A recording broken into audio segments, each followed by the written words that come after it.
Mercredi 10 juin 2003, Nadine Chabert dit au revoir pour la dernière fois à sa fille Émilie. Elle me fait un bisou et elle me dit je t'aime mon bébé, comme des mots d'habitude. Plus personne ne reverra cette mère de famille de 33 ans. Je comprenais pas ce qui se passait. Absolument pas. Est-il possible que Nadine Chabert ait volontairement choisi de disparaître? Moi, on me l'a dit qu'elle allait partir. Émilie avait même entendu à plusieurs reprises sa mère dire au téléphone « mais si je pars, qui va s'occuper d'eux ?» Les jours passent et Nadine Chabert ne donne toujours pas signe de vie. Après la piste du départ volontaire, les policiers vont envisager une autre hypothèse. Nadine n'a pas disparu, mais a été tuée par son époux. Parce que Nadine, elle avait décrit son mari comme quelqu'un d'inquiétant. Mais Patrick Chabert, soutenu par sa fille, clame son innocence. Il n'y avait rien à charge contre moi. Il n'y avait que des suppositions. J'étais là. Mon père ne l'a pas tuée, j'étais présente. Après 15 mois de détention, Patrick Chabert est finalement acquitté. Là, vous savez les larmes qui coulent, c'est la joie. De nouvelles investigations sont menées. Qui est l'homme avec qui Nadine Chabert avait rendez-vous le soir de sa disparition? On ne sait pas trop si c'est l'ami proche, si c'est l'amant, si c'est les deux. Pourquoi la meilleure amie de Nadine Chabert s'implique-t-elle autant dans l'enquête? Nadine Chabert était fascinée par cette femme. Elle a même pensé qu'il y avait plus que ça entre elles. Qu'est-ce qui peut expliquer le changement d'attitude de Nadine Chabert peu de temps avant sa disparition? Ce qui saute aux yeux, c'est qu'il y a tous les ingrédients que l'on retrouve dans toutes les autres sectes. C'est en compagnie de Jean-Marc Bloch, ancien patron de la PJ de Versailles, et de Négar Aéry, avocate pénaliste, que nous allons revenir sur cette affaire non élucidée.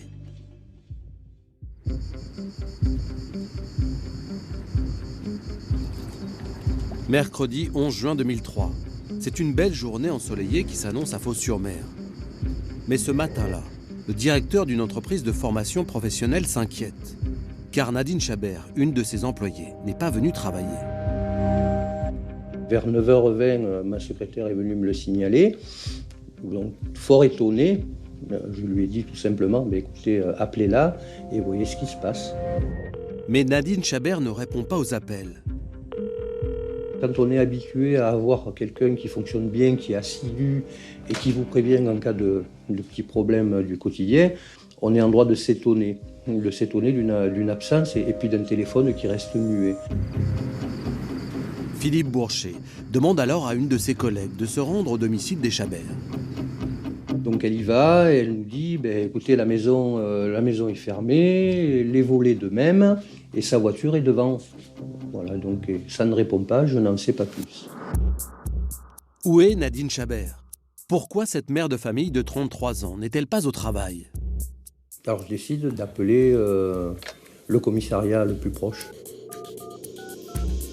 Quelques minutes plus tard, les policiers de Fos-sur-Mer reçoivent un autre appel signalant la disparition de la jeune femme. Cette fois-ci, c'est une amie de Nadine Chabert qui s'inquiète. Elles s'appellent très régulièrement, elles sont très très proches. Et en effet, elle est l'une des premières à s'inquiéter vraiment de ce qui pourrait être arrivé à Nadine. Intrigués par ces deux appels successifs, les policiers décident de se rendre au domicile de Nadine Chabert.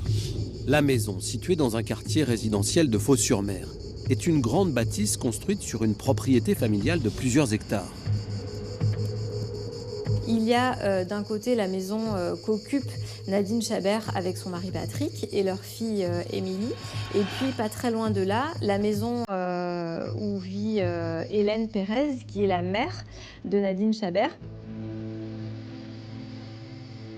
À leur tour, les policiers trouvent porte close. Ne parvenant pas à joindre Nadine Chabert, ils décident d'appeler son mari Patrick, conducteur de travaux. J'étais sur un chantier à Toulon. J'ai dit écoutez, j'arrive, je rentre, on va voir ce qui se passe. Quoi. Je ne comprenais pas ce qui se passait. Quoi. Absolument pas.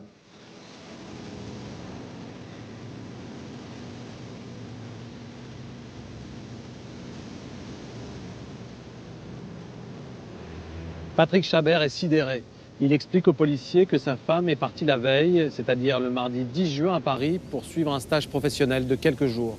Il est donc selon lui tout à fait logique que Nadine ne soit pas à son bureau de Fos-sur-Mer, Patrick Chabert ne comprend donc pas pourquoi l'employeur de son épouse a téléphoné ce mercredi 11 juin à la police pour signaler sa disparition.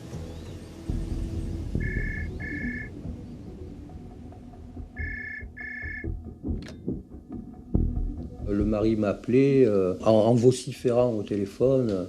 Qu'est-ce que c'est que ce bordel? La police m'a dit de rentrer, moi je suis au travail, il faut que je rentre chez moi, sinon ils menacent de casser la porte pour aller voir ce qu'il y a dedans. Et pourquoi vous avez appelé? De quoi je me mêle? Nadine, elle fait ce qu'elle veut. J'ai dit, attendez monsieur, d'abord vous vous calmez, et deuxièmement, quand j'ai quelqu'un qui fonctionne normalement et qui est absente sans motif au bout de 3 heures, censément, si je n'ai pas d'informations, j'appelle les secours. Il est impossible que ce mercredi 11 juin, Nadine Chabert soit en stage professionnel sans que son employeur ne soit au courant. Alors pourquoi a-t-elle dit à son mari qu'elle devait aller à Paris? Pourquoi a-t-elle quitté le domicile conjugal? Pour l'heure, les policiers sont incapables de répondre à ces questions. C'est alors que les enquêteurs envoyés sur la propriété de la famille Chabert croisent la mère de Nadine. J'ai dit, Nadine, elle est partie à Paris. Pour Patrick, elle était partie à un stage à Paris. Pour moi, elle était partie à un stage à Paris. Il n'y avait pas de doute, moi.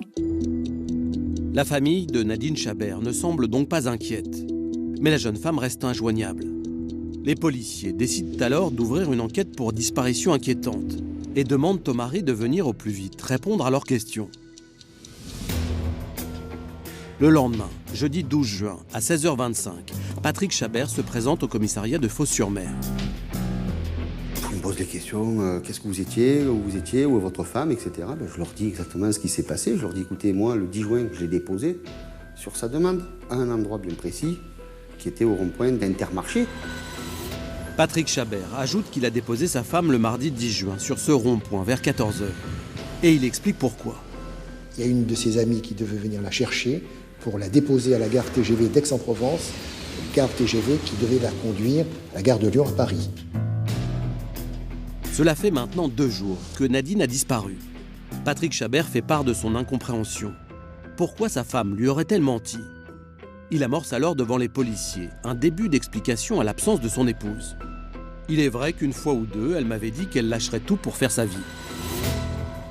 Et puis il leur explique aussi qu'ils sont en procédure de divorce et que finalement peut-être que Nadine est partie. Et que c'est pour ça aussi que lui ne s'inquiète pas du fait que Nadine ne donne pas de nouvelles. À la demande des enquêteurs, Patrick Chabert décrit ensuite comment était habillée Nadine le jour de son soi-disant départ à Paris. Il se souvient bien d'elle, descendant de sa voiture avec son petit sac de voyage. Elle portait une jupe longue bleue, un chemisier blanc et des chaussures à talons. Lorsque Patrick Chabert quitte le commissariat aux environs de 17h, il ne comprend toujours pas pourquoi les policiers s'inquiètent autant de la disparition de sa femme. Il rentre chez lui, espérant que son épouse va finir par donner des nouvelles à leur fille Émilie, âgée de 11 ans. Les enquêteurs, quant à eux, sont bien décidés à élucider cette disparition, qu'ils jugent très préoccupante.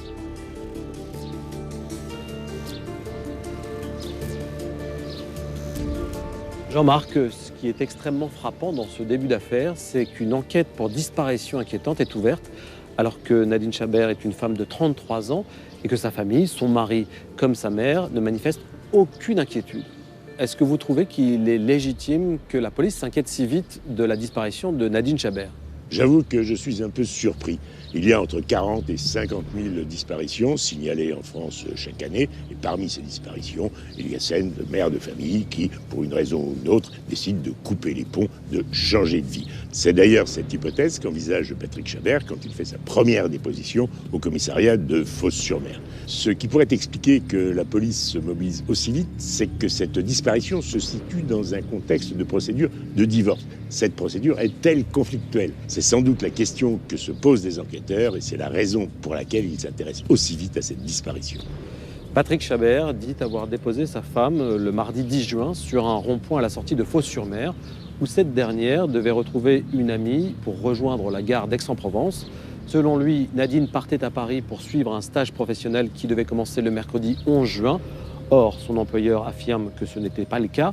Qui croire dans ce début d'affaire, Jean-Marc? Ce qui est certain, c'est que Nadine Chabert ne devait pas être en stage à Paris ce mercredi. Elle n'avait donc aucune raison professionnelle de prendre un train et de quitter sa famille le mardi. soit Nadine Chabert a menti à son mari, soit c'est son mari qui ment.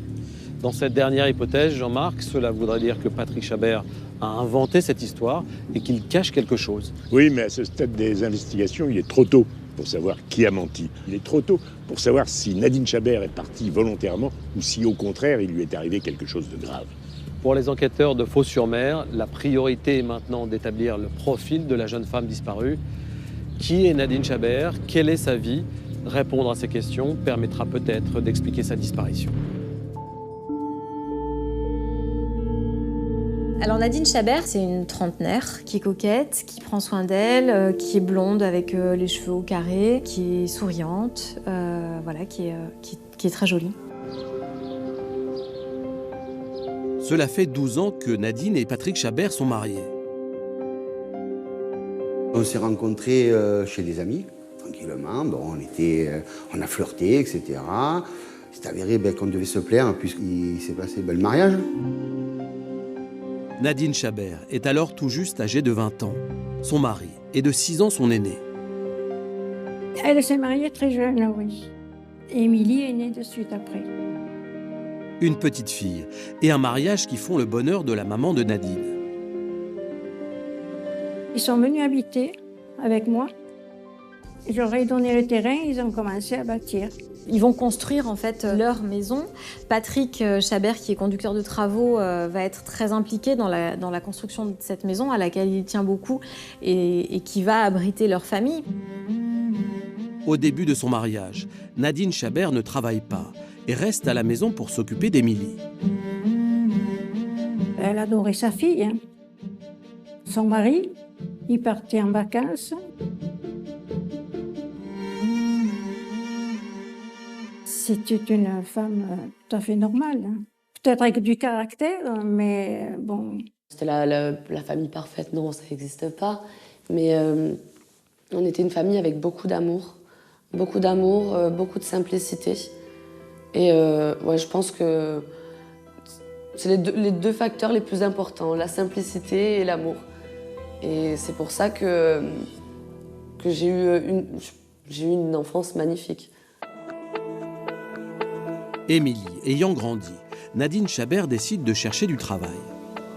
Je pense que ça devait être important pour elle de reprendre travail parce que, comme tout être humain, on a besoin de se sentir utile, on a besoin de s'accomplir. Ma femme, elle travaillait pour pas s'enrichir, elle travaillait pour avoir une occupation, vivre quelque chose. Et c'est normal, après avoir élevé une enfant, elle a envie. Elle a envie, elle le fait. Il faut aller au bout de ses envies. L'entrée dans la vie professionnelle va profondément changer la personnalité de Nadine Chabert. C'est un peu à partir de là qu'elle évolue aussi, elle, personnellement, et puis qu'elle sort davantage, qu'elle rencontre des gens, qu'elle a des loisirs. Émilie a alors le sentiment que sa maman s'éloigne d'elle. Elle a commencé à changer et sortir plus de son côté, nous délaisser. Il faut expliquer que presque toutes les semaines, elle partait soit le vendredi soir, soit le jeudi soir. Elle partait, soi-disant, chez ses amis. Elle partait quasiment tous les week-ends.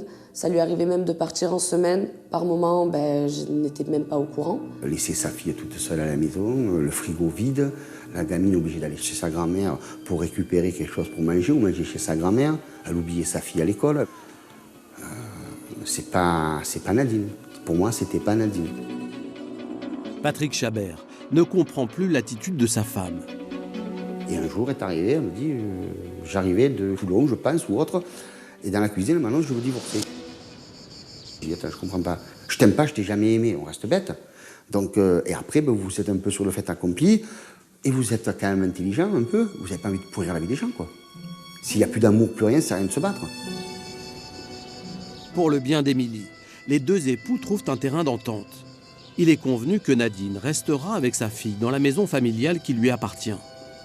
Mais la jeune femme accepte qu'ils continuent à vivre sous le même toit, le temps que son mari trouve un nouveau logement.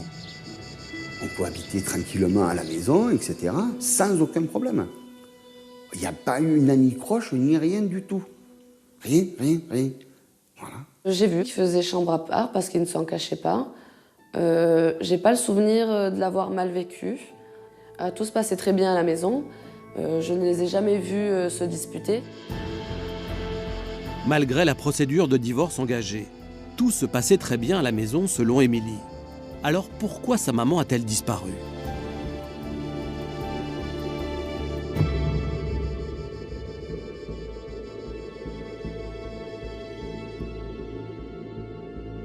Négarde, nous venons d'entendre les proches de Nadine Chabert raconter qu'il lui arrivait fréquemment de s'absenter quelques jours sans prévenir personne. L'hypothèse d'un départ volontaire de Nadine Chabert qui aurait cette fois-ci décidé de couper les ponts avec sa famille de façon définitive n'est donc pas à exclure. Est-ce qu'un adulte a le droit de disparaître ? Ça peut paraître surprenant, Arnaud, mais oui, une personne qui n'a rien à se reprocher sur le plan pénal peut disparaître. Et la police, de son côté, après s'être assurée que cette personne est partie de son plein gré en l'ayant contactée, n'aura pas le droit d'informer sa famille de sa localisation. C'est en réalité la liberté de chacune et de chacun qui est ainsi protégée. Nadine Chabert est maman d'une petite fille de 11 ans, Émilie. Si elle avait réellement décidé de quitter son domicile, est-ce qu'elle aurait pu se rendre coupable d'abandon de famille ? C'est vrai que le terme abandon de famille peut prêter à confusion, mais en réalité c'est le nom donné à une infraction qui, comme toutes les infractions, a une définition précise. On parle d'abandon de famille quand un parent refuse de verser à un autre parent la contribution financière qui lui a été imposée par un juge, par exemple à l'issue d'une procédure de divorce. Alors pour revenir à notre affaire, dans la mesure où Nadine Chabert n'était pas tenue de verser une quelconque somme d'argent en vertu d'un quelconque jugement, l'infraction d'abandon de famille ne pouvait pas lui être reprochée. Cela fait maintenant 48 heures que plus personne n'a de nouvelles de Nadine Chabert. La police décide alors de se transporter au domicile de la jeune femme dans l'espoir de découvrir quelques indices permettant d'expliquer sa disparition.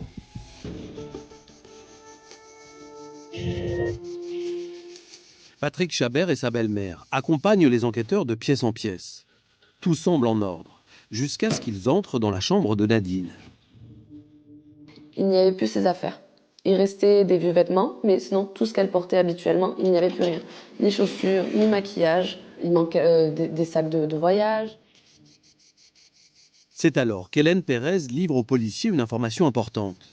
Elle vient de se rendre compte que l'argent que sa fille et son gendre gardaient dans un pot sur le buffet du salon a disparu.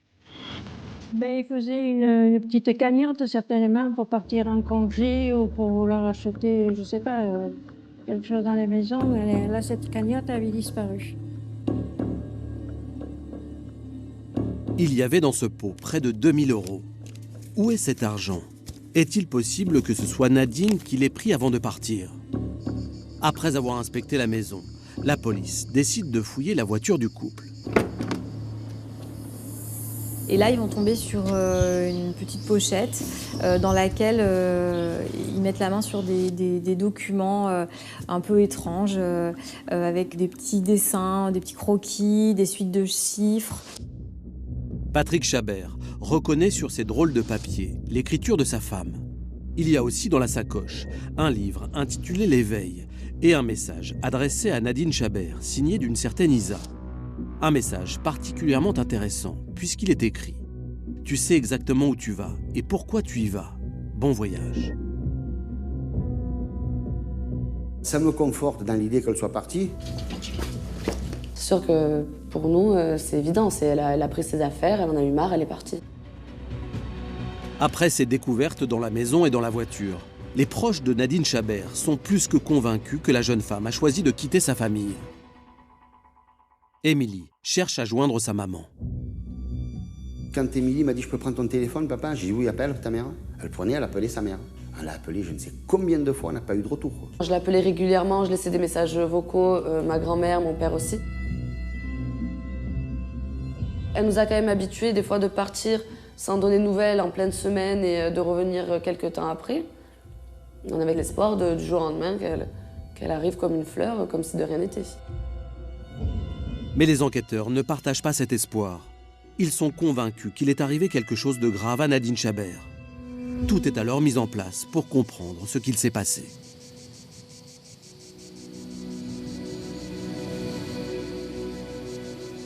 Le procureur de la République d'Aix-en-Provence saisit la sécurité publique de Martigues de l'enquête sur la disparition inquiétante de Nadine Chabert.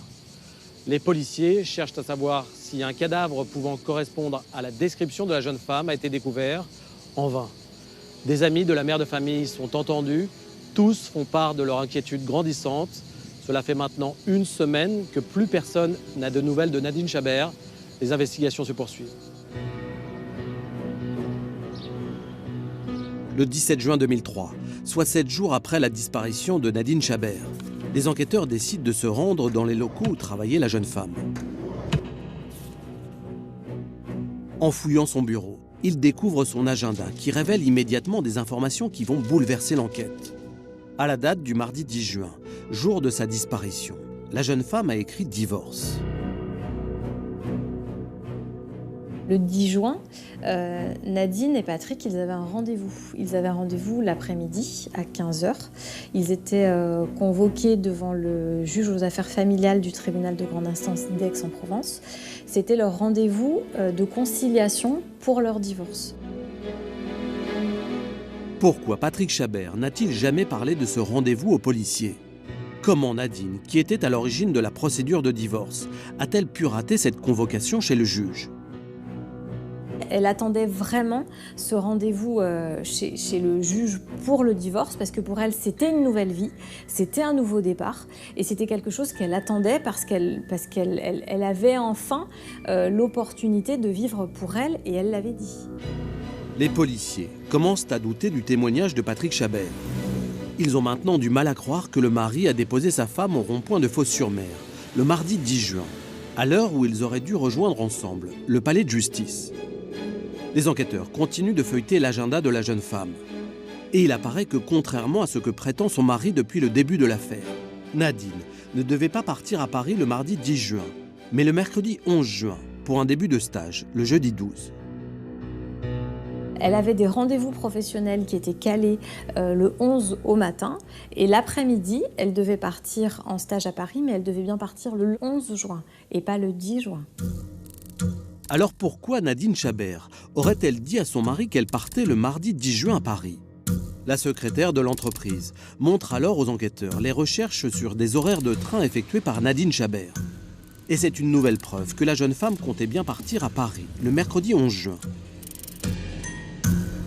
Il y avait, d'après ce qu'on voit sur l'ordinateur, il y avait un projet de billets, mais semble-t-il, ces billets n'ont jamais été pris. Pourquoi ces billets de train n'ont-ils pas été achetés? Nadine Chabert avait-elle vraiment l'intention de se rendre à ce stage? Les policiers de Martigues décident alors d'entendre les collègues de travail de la jeune femme. Et ces témoignages leur apportent un nouvel éclairage.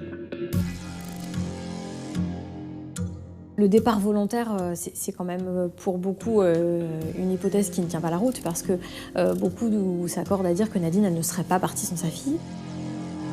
Certains soupçonnent même ouvertement Patrick Chabert d'être impliqué dans la disparition de sa femme. Parce que Nadine, elle avait décrit son mari comme quelqu'un d'inquiétant et comme quelqu'un d'assez manipulateur. Nadine Chabert aurait même confié se méfier de son mari. Elle était inquiète, elle avait peur. Le soir, donc il faisait chambre à part et elle dormait avec la serrure fermée. Il paraît même que Nadine Chabert avait évoqué avec ses collègues l'hypothèse de sa disparition.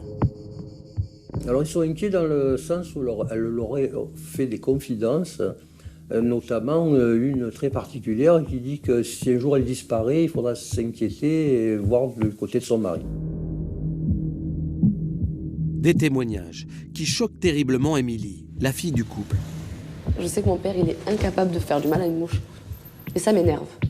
Ça m'énerve parce que peut-être qu'à force de dire des choses négatives comme ça va orienter les enquêteurs et ça va focaliser les enquêteurs dans les conforter dans leur idée de c'est le coupable parfait.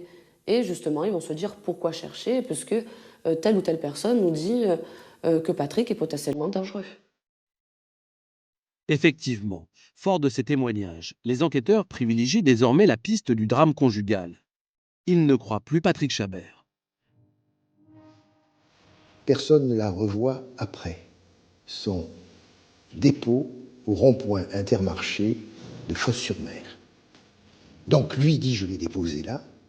On n'a pas retrouvé la copine qui devait venir la chercher pour l'amener à la gare TGV. Donc il est le suspect idéal dans cette affaire Chabert. Mais alors, quel serait le mobile du mari? Des recherches vont être menées sur les biens du couple, le patrimoine. On va commencer à s'interroger sur ce qui aurait pu peut-être conduire Patrick Chabert à supprimer sa femme. Et il y a peut-être juste cette maison qui est la maison que Patrick Chabert a construite sur le terrain familial et à laquelle il est très attaché. Et c'est la maison de Nadine Chabert.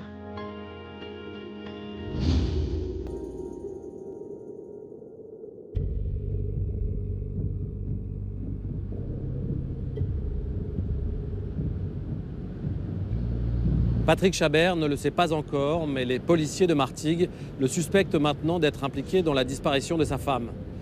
Les enquêteurs ne le croient plus quand il dit qu'il a déposé son épouse le mardi 10 juin 2003, vers 14 h, sur ce rond-point à la sortie de Fos-sur-Mer. Pour tenter de le mettre face à ses contradictions, les policiers cherchent à retracer avec précision la dernière journée de Nadine Chabert.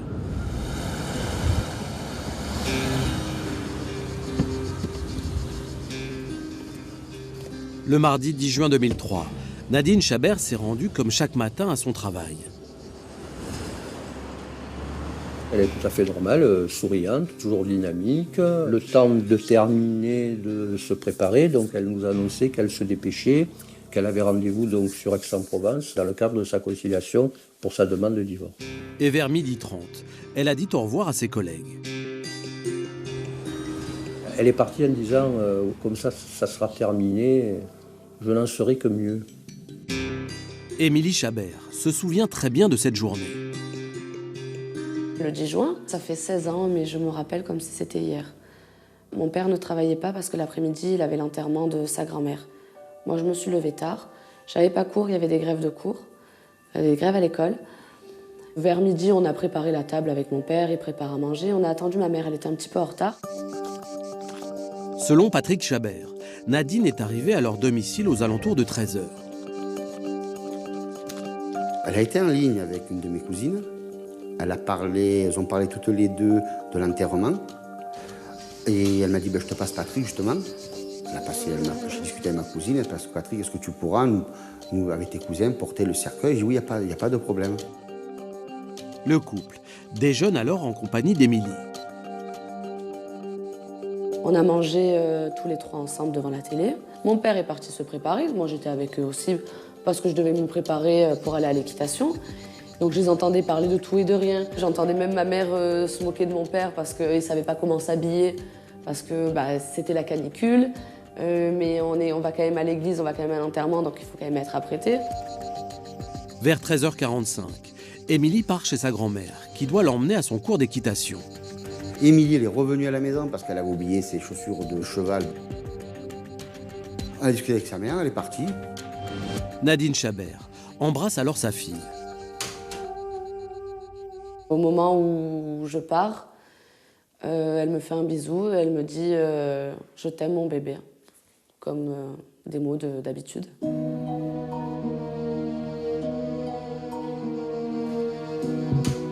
Quelques minutes après, le couple quitte en voiture la propriété. Je ne les ai pas vus, moi, partir en voiture, mais ma grand-mère les a aperçus par la fenêtre. Selon Patrick Chabert, il était alors 14 h. Il se souvient qu'il était pressé de prendre la route pour parcourir les 40 km qui le séparaient du cimetière d'Arles, où devait être inhumée sa grand-mère. C'est pourquoi il n'a pas pu conduire sa femme à la gare. Et elle m'a dit, dépose-moi là, ok. Et je me suis rendu au cimetière d'Arles pour aller aux obsèques de ma grand-mère. En route, Patrick Chabert téléphone à son frère. J'ai eu mon frère, parce que je ne me rappelais plus où était le cimetière Trinquetail. Il m'a fait un radioguidage rapide et je suis arrivé en temps et en heure, quoi. Les membres de la famille de Patrick Chabert sont à leur tour entendus. Et ils confirment que l'homme est bien arrivé au cimetière vers 15 h. Après la cérémonie, il y a eu une petite réception à Arles, chez l'oncle de Patrick Chabert. Bon, moi, après rester dans une ambiance comme ça, j'ai dit, bon, je vais rentrer, comme Émilie est au cheval. Je suis passé au cheval, on est resté un moment, on est allé prendre McDo, on est rentré à la maison. On a mangé tous les trois ensemble, chez mes parents, ma grand-mère, mon père et moi. Patrick Chabert indique enfin aux enquêteurs que ce soir-là, il est resté dormir chez lui. est qu'il s'est levé tôt le lendemain matin pour aller travailler sur le chantier de la prison de la Farlède, à Toulon.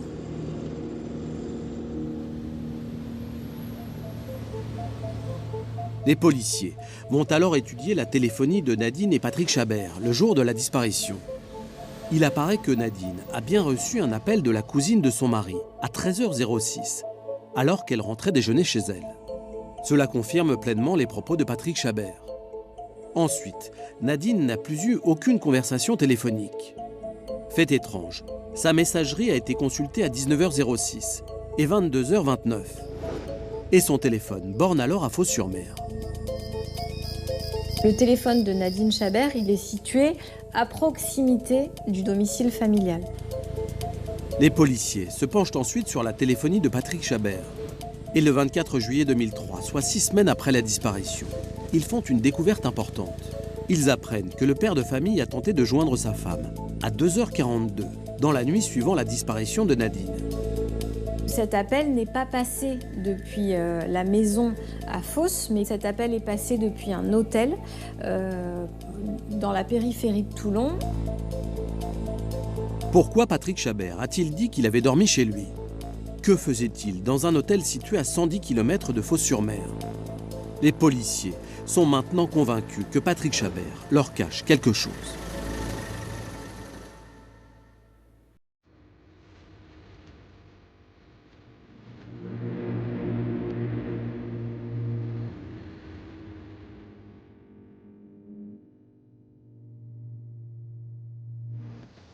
Jean-Marc, nous sommes dans la propriété de la famille Chabert. Les policiers ont réussi à retracer les dernières heures de Nadine Chabert avant sa disparition. Ils savent qu'il était à peu près 14 h quand sa fille Émilie a dit au revoir à sa maman pour la dernière fois. Pour la suite, c'est le mystère. Patrick Chabert déclare avoir déposé sa femme sur un rond-point à la sortie de Fos-sur-Mer où elle devait avoir rendez-vous avec une de ses collègues de travail pour partir à Paris. De leur côté, les collègues de travail de Nadine déclarent qu'elle était pressée de partir car elle avait rendez-vous à 15 h au tribunal d'Aix pour son affaire de divorce. D'un côté, elle donne une raison familiale auprès de ses collègues pour justifier de son absence. D'un autre côté, elle donne une raison professionnelle auprès de sa famille pour justifier de cette même absence. Nadine Chabert ne peut pas être à deux endroits différents au même moment. Elle n'a pas le don d'ubiquité. Donc on en revient encore à la même conclusion. Soit Patrick Chabert ment, soit c'est Nadine Chabert qui a menti. Partons tout d'abord sur cette dernière hypothèse qui nous conduit sur la piste du départ volontaire. Quels sont, selon vous, les arguments qui vont dans ce sens ? La première chose très importante, ce sont les témoignages de son mari, de sa mère et de sa fille qui disent qu'elle s'absentait régulièrement sans donner de raison, sans prévenir, sans donner de motifs sérieux et sans même s'occuper du quotidien de sa fille Émilie qui alors avait 11 ans. Et puis il y a un autre argument, c'est le fait que ses affaires personnelles ont en grande partie disparu et que les économies de la famille ont également disparu. Il y a aussi, Jean-Marc, un autre élément qui pourrait laisser penser que Nadine Chabert a menti pour organiser son départ. Elle a quitté son travail en indiquant qu'elle allait à 15 h voir le juge pour son divorce, mais elle a précisé que c'était dans le cadre d'une conciliation, c'est-à-dire d'un rendez-vous auquel son mari devait forcément assister. Or, elle ne pouvait pas ignorer que Patrick Chabert ne pourrait pas s'y rendre car il allait à l'enterrement de sa grand-mère. Oui Arnaud, vous avez raison, c'est un argument de plus qui accrédite l'idée d'un départ volontaire de Nadine Chabert. Mais il y a aussi un certain nombre d'éléments qui laissent penser que Patrick Chabert ne dit pas toute la vérité. Tout d'abord, certaines collègues de Nadine Chabert disent qu'elle avait peur de son mari et que s'il lui arrivait quelque chose, si elle disparaissait, il faudrait creuser de ce côté-là. Ensuite, les enquêteurs ont établi que Patrick Chabert avait menti en ce qui concerne son emploi du temps dans la nuit qui a suivi la disparition de sa femme. Et enfin, il est le dernier à avoir vu sa femme vivante. C'est la raison pour laquelle les enquêteurs légitimement le suspectent. Alors qu'un avis de recherche national est diffusé par la police pour retrouver Nadine Chabert, le 29 juillet 2003, soit 1 mois et demi après la disparition, les policiers décident de mettre la pression sur le mari. Ils veulent savoir pourquoi il a menti sur ses déplacements la nuit de la disparition de sa femme. Le 29 juillet 2003, à 10h25, Patrick Chabert est placé en garde à vue à l'hôtel de police de Martigues.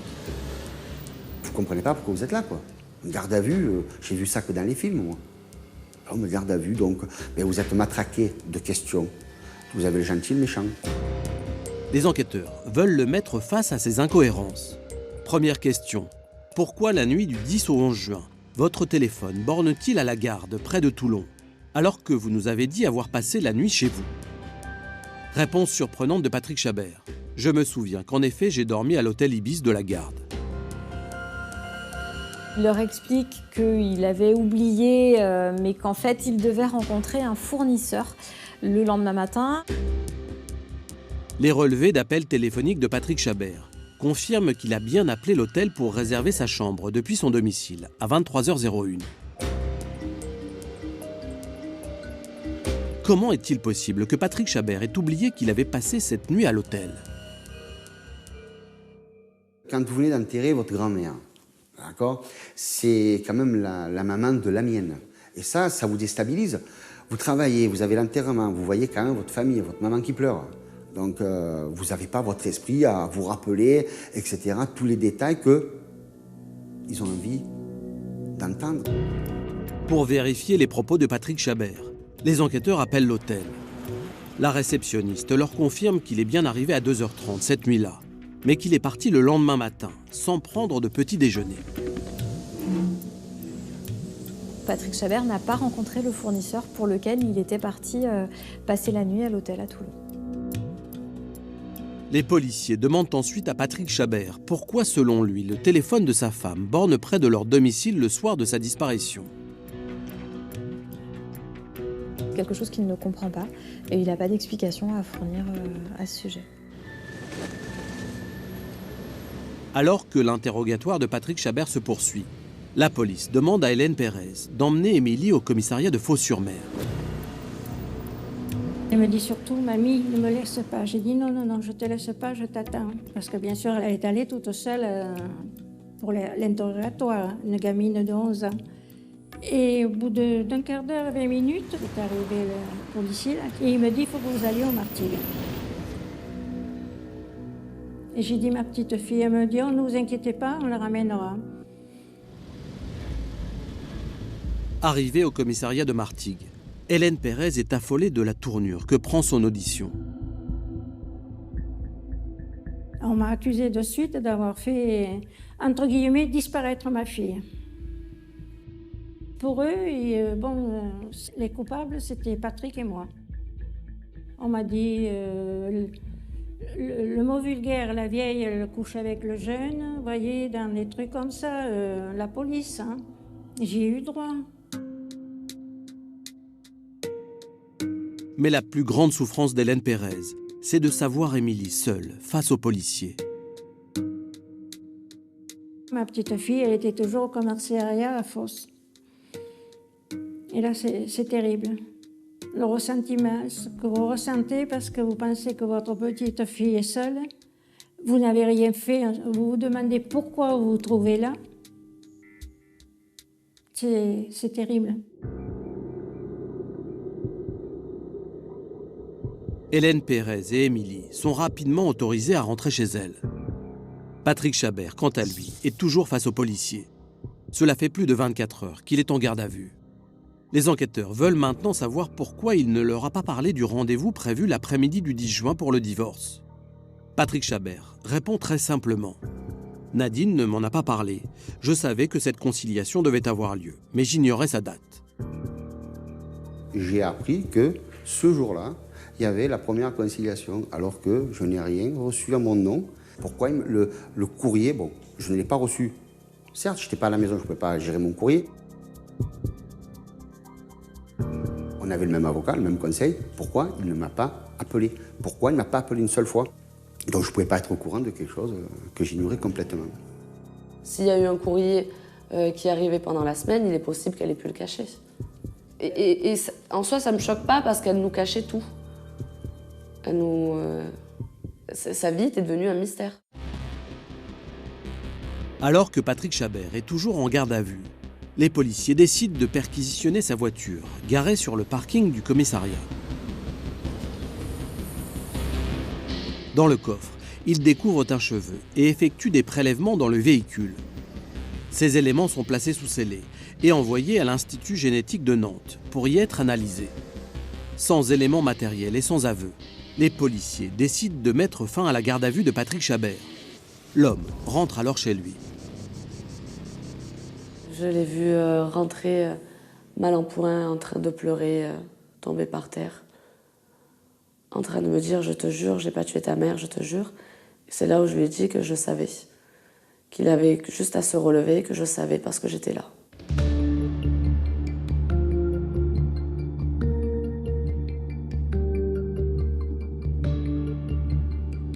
Négard, on a entendu la grand-mère d'Émilie Chabert raconter comment sa petite fille de 11 ans a été conduite seule dans un commissariat pour y être interrogée. On peut imaginer à quel point cette situation a dû être difficile à vivre. Est-ce qu'il existe des dispositions particulières pour protéger les enfants impliqués dans une enquête ?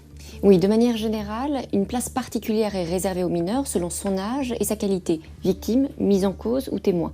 Lorsqu'il est témoin, par exemple, le mineur de moins de 16 ans n'a pas à prêter serment, est entendu pour une durée ne pouvant excéder 4 heures, mais en principe sans la présence de ses parents ou représentants légaux, même s'il arrive que les enquêteurs le permettent pour mettre l'enfant en confiance.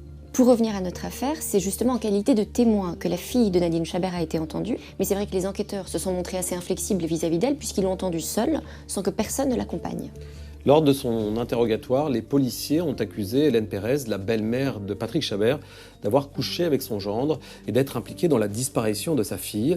Malgré ces accusations, Hélène Pérez n'a pas été placée en garde à vue, mais a été entendue dans le cadre d'une simple audition. Pourquoi, selon vous ? Pour qu'une personne soit placée en garde à vue, qui est une mesure de contrainte déjà assez grave, le Code de procédure pénale exige qu'il existe à son encontre une ou des raisons plausibles de soupçonner qu'elle a commis ou tenté de commettre un crime ou un délit. Si les enquêteurs n'ont pas placé Hélène Pérez en garde à vue mais l'ont entendue sous qualité de témoin, c'est sans doute qu'ils n'avaient pas suffisamment d'éléments objectifs à lui opposer. Mais parce qu'ils avaient probablement des soupçons, ils ont tenté de la déstabiliser en l'accusant d'avoir eu des rapports sexuels avec son gendre et d'être impliquée dans la disparition de sa fille. À l'issue de la garde à vue de Patrick Chabert, les policiers sont persuadés qu'il a tué sa femme. Ils le laissent pourtant rentrer chez lui et retrouver sa petite fille sans prendre de mesures particulières. Est-ce que vous trouvez ça normal ? Une mesure de placement d'un enfant, c'est une décision grave et exceptionnelle qui ne peut être prise que par un juge des enfants et qui ne se justifie que si cet enfant encourt un danger au sein de sa famille. Dans notre affaire, on n'en est pas exactement là. D'abord, Patrick Chabert est présumé innocent.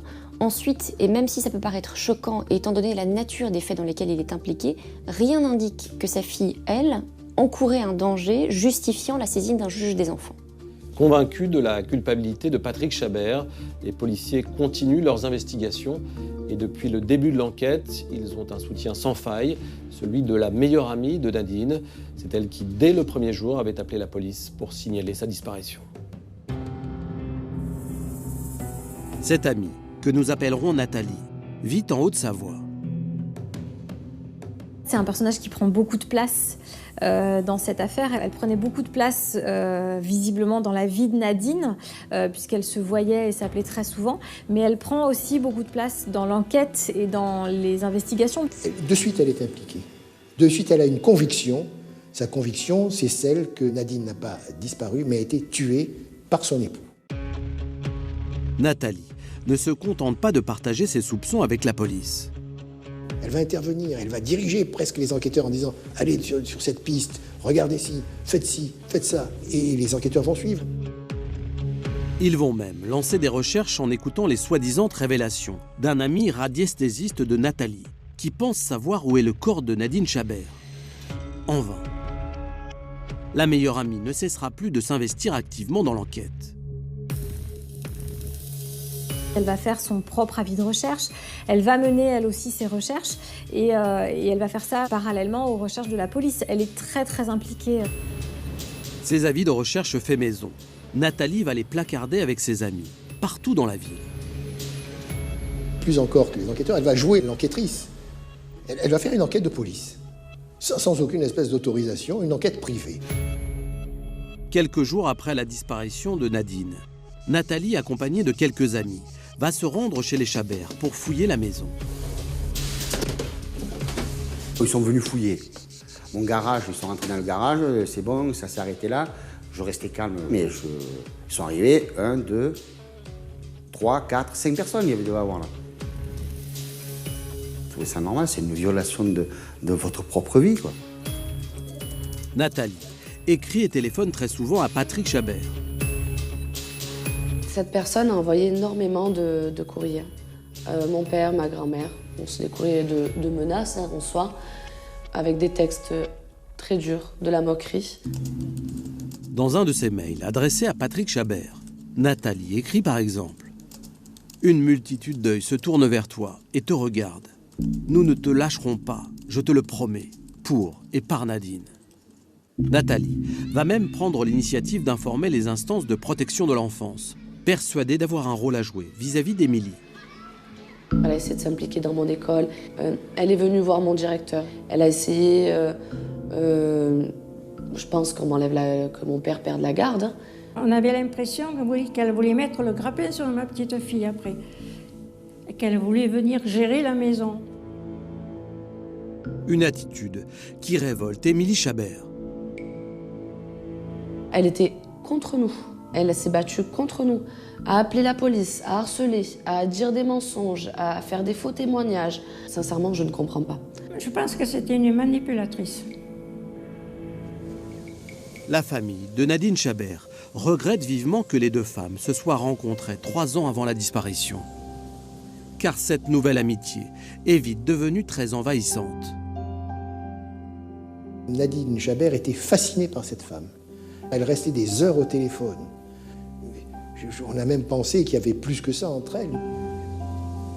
Nathalie, de 10 ans, l'aînée de Nadine, vivait loin de Fos-sur-Mer. Mais les deux amies étaient en contact permanent. Elles étaient H24 au téléphone, quoi. H24, c'est une expression. Tous les soirs à s'appeler, elles partaient le week-end avec. Et j'avais le sentiment, en étant enfant, qu'elle me volait un petit peu ma maman.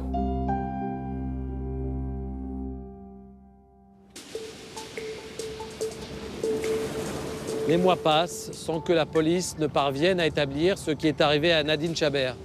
En décembre 2003, soit 6 mois après la disparition de la jeune femme, la brigade criminelle de Marseille est saisie de l'enquête. Tout est alors mis en œuvre pour trouver des preuves de la culpabilité du mari. Le 4 mars 2004, soit 9 mois après la disparition de Nadine, la brigade criminelle de Marseille, accompagnée de techniciens de scène de crime, investissent le domicile des Chabert. Persuadés que le mari a tué sa femme dans la maison familiale, les enquêteurs cherchent à révéler des traces de sang invisibles à l'œil nu. Toutes les pièces de l'habitation sont passées au Crimescope. Il s'avère qu'il n'y a pas de traces de sang, il n'y a rien de particulier qui peut nourrir leurs investigations. Le lendemain, les enquêteurs retournent chez les Chabert pour saisir l'ordinateur du couple afin de l'expertiser. Quelques jours plus tard, les résultats tombent et le rapport apporte une information troublante. Effectivement, les enquêteurs vont constater que le lendemain de son interpellation et de sa garde à vue, Patrick Chabert va changer le disque dur de son ordinateur. Pourquoi Patrick Chabert a-t-il fait cela? A-t-il voulu cacher des données compromettantes? Les policiers n'ont pas retrouvé dans la maison l'ancien disque dur. Ils ne peuvent donc pas pour l'instant répondre à ces questions. Quelques jours plus tard, le 10 mars 2004, les enquêteurs reçoivent les résultats des prélèvements effectués dans le coffre de la voiture de Patrick Chabert. Sur le cheveu, un ADN mitochondrial a été isolé. L'ADN mitochondrial ne va être transmis que par notre mère. Et donc cet ADN mitochondrial ne va pas identifier une personne, mais va identifier une lignée maternelle. Ça signifie que ces éléments pileux peuvent provenir de la personne disparue, ou de sa mère, ou de sa fille. Mais pour les enquêteurs, pas de doute, ce cheveu retrouvé dans la voiture appartient à Nadine Chabert. Selon eux, c'est la preuve que Patrick Chabert a transporté le corps de sa femme dans le coffre de son véhicule. Les policiers poursuivent leurs investigations. Ils se penchent maintenant sur le relevé bancaire de leurs suspects. Les policiers vont s'intéresser aux paiements qui ont été opérés par Patrick Chabert pendant cette nuit du 10 au 11 juin. Et ils vont découvrir plusieurs choses. Ils constatent que Patrick Chabert a payé un péage à 23h52. C'était au niveau d'Aubagne, soit à mi-chemin entre son domicile de Fos-sur-Mer et son hôtel à Toulon. Les enquêteurs décident de reconstituer le parcours en voiture de Patrick Chabert le soir de la disparition de sa femme. Ils chronomètrent le trajet entre le domicile des Chabert à Fos-sur-Mer et le péage d'Aubagne. Les enquêteurs vont refaire le parcours à grande vitesse, à petite vitesse. Et cette distance, les policiers mettront 49 minutes donc, pour la faire. On sait par l'étude de sa téléphonie que Patrick Chabert a réservé sa chambre d'hôtel depuis son domicile à 23h01. Cela signifie qu'il a pris la route juste après, pour arriver au péage à 23h52. Jusque-là, rien d'anormal. C'est conforme au chronométrage des policiers. En revanche, la seconde partie du parcours de Patrick Chabert, entre le péage d'Aubagne et l'hôtel Ibis de Toulon, pose problème. Les enquêteurs mettent 35 minutes pour parcourir ce trajet. Le père de famille aurait donc dû arriver à l'hôtel vers minuit et demi. Alors pourquoi le réceptionniste de l'établissement l'a-t-il vu arriver à 2h30 du matin? Il y a un trou de 2 heures à peu près. Il y a une espèce de trou noir en fait. Et à partir de là, les enquêteurs vont être persuadés que pendant ce trou, ça lui a servi à faire disparaître le corps de son épouse. Fort de tous ces éléments, les enquêteurs envisagent désormais un scénario du crime. Le mardi 10 juin 2003, Patrick Chabert aurait tué sa femme aux alentours de 14h, juste après le déjeuner en famille au domicile conjugal. Le mari aurait ensuite caché le corps dans le coffre de sa voiture, avant de partir vers 14h, à l'enterrement de sa grand-mère. Nadine Chabert étant toujours dans le coffre, il serait revenu chez lui. Il aurait dit à la belle-mère, tu t'occupes d'Émilie pendant le reste de la soirée parce que j'ai un déplacement. Et à partir de là, il aurait profité de la nuit pour aller l'enterrer à Toulon. Et pas n'importe où à Toulon. Patrick Chabert travaillait en effet sur le chantier de la prison de la Farlède. Nadine Chabert aurait été enterrée dans les fondations de la prison de la Farlède. Les policiers en veulent pour preuve le trou de 2 heures dans l'emploi du temps de Patrick Chabert, la nuit de son trajet vers son hôtel. Il n'y avait rien à charge contre moi. Il n'y avait que des suppositions. Le 19 mai 2004, une information judiciaire est ouverte contre X pour homicide volontaire avec préméditation. Et le 13 juin 2004, soit 1 an après la disparition de Nadine Chabert, le mari est de nouveau placé en garde à vue après avoir été interpellé à son domicile.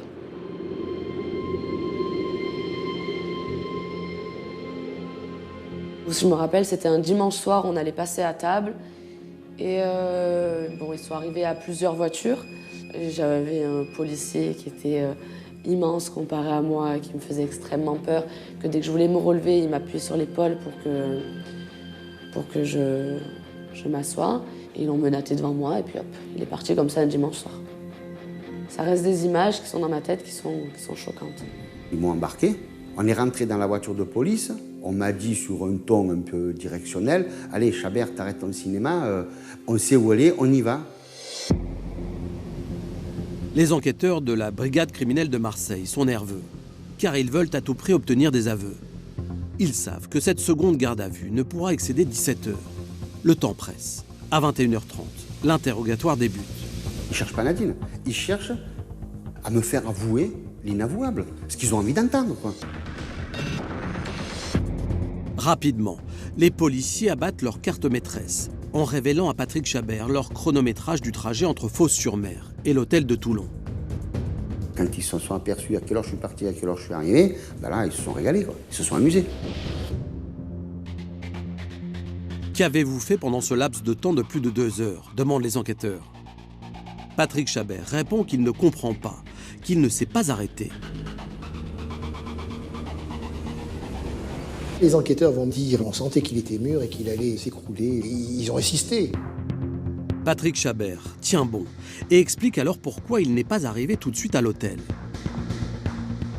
En cours de route, en fait, il s'est aperçu qu'il avait oublié son ordinateur à la maison, qu'il a décidé de faire demi-tour pour aller le récupérer à la maison, mais qu'en cours de route, il a mis la main à l'arrière de sa voiture et qu'en mettant la main, il s'est rendu compte que finalement, son ordinateur, il l'avait bien emporté et qu'il a refait encore demi-tour pour repartir à Toulon.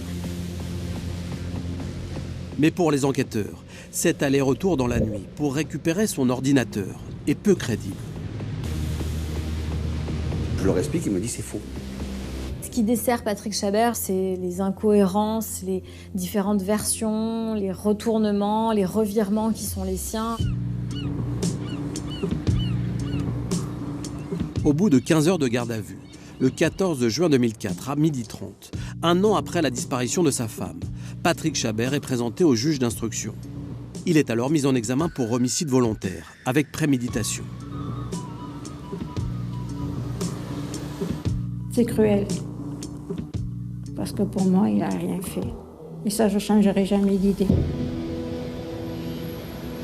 La juge d'instruction décide de ne pas incarcérer Patrick Chabert. Le père de famille quitte alors le palais de justice. Placé sous contrôle judiciaire, il a l'obligation de se présenter une fois par semaine au commissariat de Martigues.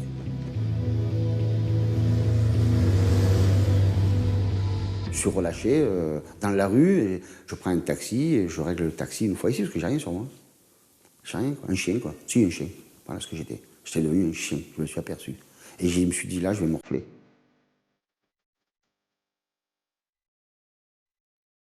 J'étais traumatisée. Je l'ai vu pas rasé de près, fatigué. Il est rentré, il n'avait pas de téléphone, il n'avait rien. Il était en pleurs. On sait comment ça se passe une garde à vue.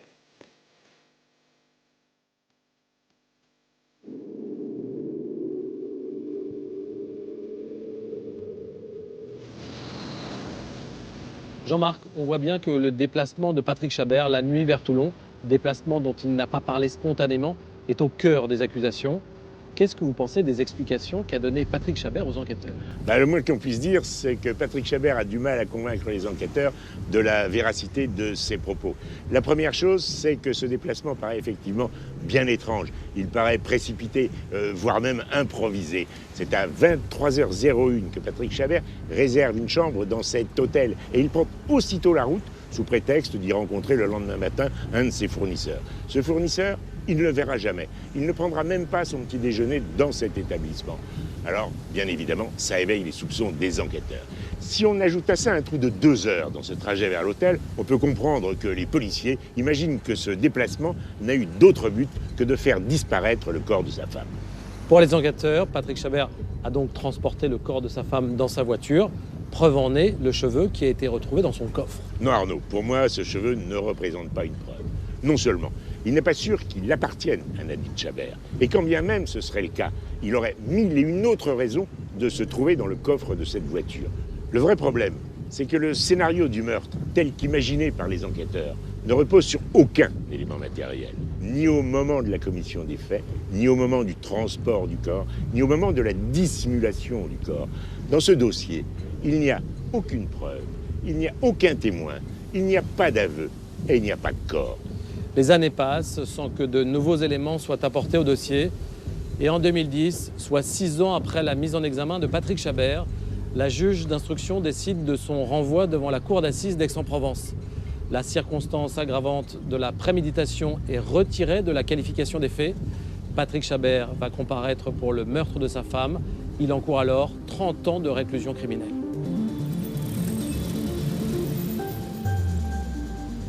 Le 22 septembre 2010, s'ouvre le procès de Patrick Chabert au palais de justice d'Aix-en-Provence. J'arrive dans un état d'esprit confiant puisque je ne comprends pas ce qu'on me reproche, puisqu'il n'y a rien qui alimente ces reproches. Il n'y a rien qui prouve que, simplement des dires des uns et des autres. Il n'y a pas de traces physiques de quoi que ce soit qui prouve que j'aurais pu tuer ma femme. Pendant 3 jours, 2 camps vont s'affronter. D'un côté, la famille de Patrick Chabert, convaincue de son innocence. De l'autre, les amis et collègues de Nadine, qui viennent à la barre décrire un mari dangereux, violent et manipulateur. Rapidement, la thèse de l'accusation semble privilégiée. Je pense que ce qui a été le plus dur, c'est de voir mon père sur le banc des accusés, complètement fracassé par ce juge qui posait des questions et qui était tout le temps à charge. L'audience est ouverte, vous pouvez vous asseoir. Émilie est appelée à la barre. J'étais tellement impressionnée que je n'ai pas réussi à parler. Ils m'ont posé quelques questions, j'étais à deux doigts du malaise, j'étais vraiment souffle coupé. Et je n'ai pas réussi à nous défendre et je garde encore ce regret. Un regret que partage pleinement Patrick Chabert. Ça s'est mal passé puisque j'ai pas su me défendre. Je n'arrivais pas à me défendre. Et quand vous êtes innocent, vous vous défendez très mal. Puisque vous essayez de justifier quelque chose que vous n'avez pas fait, mais vous ne savez pas comment le dire. À l'issue du 3e jour d'audience, le jury se retire pour délibérer. Patrick Chabert attend le verdict. Et je me suis dit, là, non, bon, ça va le faire. Ça va le faire, mais j'avais un doute. Et quand la sentence tombe... Patrick Chabert est condamné à 20 ans de réclusion criminelle pour le meurtre de sa femme. Ça a été terrible. Ça a été... Ça m'a... Là, j'en ai voulu à ma fille. La maman de Nadine Chabert ne comprend pas ce verdict. Surtout qu'on a un avocat qui nous avait toujours dit « mais dans ce dossier, il n'y a rien, vous verrez. Il n'y a rien dans ce dossier, vous risquez rien. » On prend 20 ans. À l'annonce du verdict, Émilie, la fille du couple, pousse un hurlement.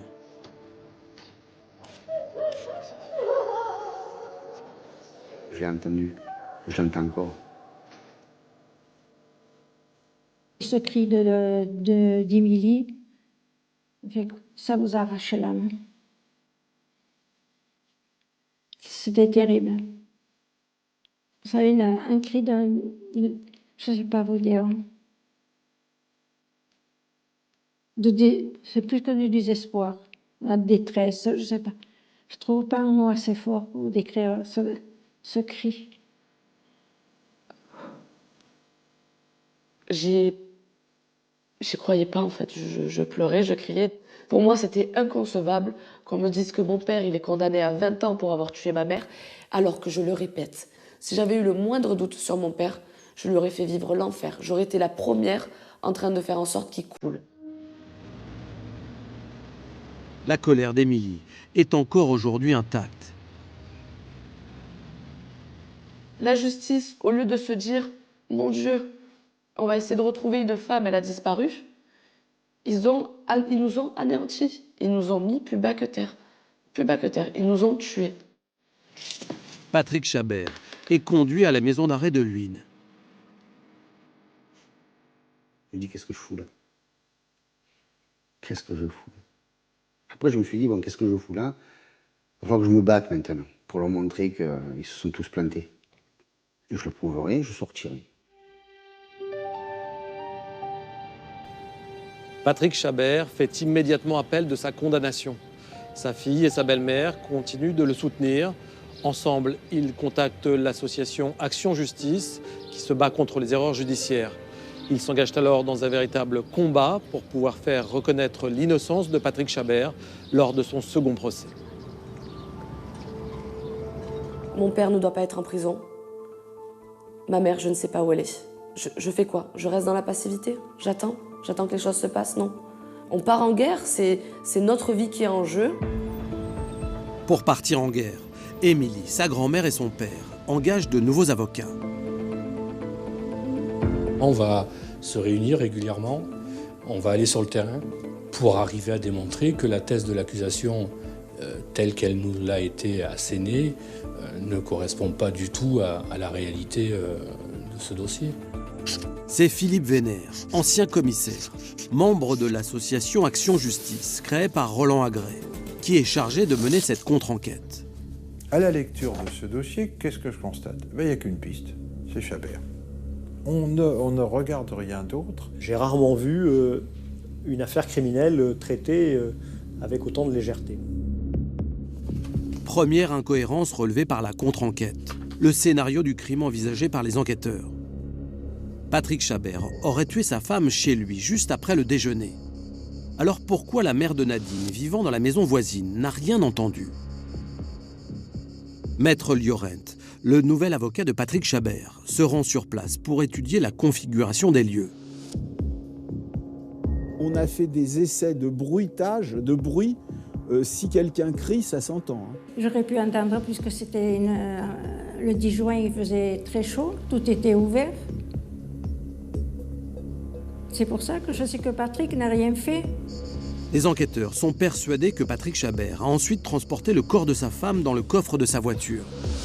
Comment se fait-il qu'Émilie et sa grand-mère n'aient rien vu? L'emplacement où se trouvent les voitures est en vue directe avec la maison de la grand-mère. Il aurait fallu qu'ils traînent le corps, qu'ils le plient, le mettent dans la voiture, au vu et au su de tout le monde, et qu'ils s'en aillent. Ça me paraît pas cohérent. J'étais là. Mon père ne l'a pas tué, j'étais présente. S'il y a bien un élément qui prouve que mon père est innocent, le plus fort, c'est moi, j'étais présente. Il n'y a pas eu de meurtre, j'étais là. Patrick Chabert serait ensuite parti à l'enterrement de sa grand-mère, avec le cadavre de sa femme dans le coffre de sa voiture. Est-il possible que ce corps transporté plusieurs heures sous un soleil de plomb n'ait laissé aucune trace biologique dans le véhicule? Il y aurait eu des odeurs, les sphincters se relâchent. C'était pas possible, ça aurait forcément laissé beaucoup de traces. Or, les prélèvements effectués dans le coffre n'ont rien donné. La police scientifique n'a pas lésiné sur les moyens. Dès lors qu'on avait le coupable idéal, il suffisait de retrouver une preuve scientifique pour pouvoir le confondre, et on n'a rien retrouvé, à l'exception d'un cheveu, ce qui là encore n'est évidemment pas sérieux. Selon le scénario du crime envisagé lors de l'instruction, Patrick Chabert aurait finalement enseveli le corps de sa femme dans le chantier de la prison de la Farlède. Hypothèse totalement infondée pour l'avocat d'Émilie Chabert. On a appris qu'au mois de juin 2003, c'est-à-dire au moment de la disparition de Nadine Chabert, contrairement à ce qu'avait avancé l'accusation, il n'était pas possible de couler un quelconque corps dans le béton, tout simplement parce que les murs avaient été édifiés depuis bien longtemps. C'est hallucinant. C'est hallucinant que les enquêteurs ne fassent pas des vérifications aussi basiques que celle-ci. Les avocats de la famille Chabert tentent également de démonter le soi-disant mobile du crime. Ils s'intéressent donc au rendez-vous fixé devant le juge aux affaires familiales le 10 juin 2003, jour de la disparition de Nadine. Et ils découvrent une information étonnante. On a appris que le rendez-vous auprès du juge aux affaires familiales avait été annulé. Vers 15h, quelqu'un a téléphoné au juge aux affaires familiales pour prévenir que le couple Chabert, coincé dans des embouteillages, ne pourrait pas honorer le rendez-vous. Ça, c'est une énigme. Qui a téléphoné? On ne le sait pas. Ça n'est ni Madame Chabert ni Monsieur Chabert. On regarde sur les fadettes. De l'un et de l'autre, c'est ni l'un ni l'autre. Et chose particulièrement étonnante, la personne qui a téléphoné en prétextant un contretemps du couple Chabert a demandé qu'un nouveau rendez-vous devant le juge soit fixé. L'avocat de Patrick Chabert croit savoir qui est à l'origine de cet appel mystérieux. C'est quelqu'un de vraiment motivé pour le divorce, et ça n'est que Madame Chabert. Donc à partir de là, on a une quasi-certitude qu'elle a fait appeler, ou elle a appelé d'un portable, qui n'est pas le sien, ça, on ne sait pas pourquoi, mais... donc elle était bien vivante lors de cet appel, donc ce qui exclut le meurtre à 14h, donc c'est ça qui est reproché à M. Chabert. Alors que la contre-enquête se poursuit, Émilie se rend régulièrement au parloir de la prison de Luynes. Quand on va le voir, bizarrement, il a toujours le sourire. Je pense que c'était un moyen aussi de nous rassurer, de nous protéger. Mais je ne sais pas combien de kilos il a perdu, il était extrêmement maigre. Mais ça a été, je crois que ça a été les pires moments de ma vie. J'attendais mes parloirs uniquement pour voir ma fille. J'avais mes amis, j'avais mes parents, la grand-mère. Mais votre fille, c'est votre fille, quoi. Les 40 minutes, alors, mais 40 minutes qui vous paraissent une seconde. Entre deux parloirs, Émilie se lance également à la recherche de preuves pour innocenter son père. Elle fouille sa maison et retrouve dans le garage le disque dur de l'ordinateur familial. Le fameux disque dur que les enquêteurs accusent Patrick Chabert d'avoir fait disparaître.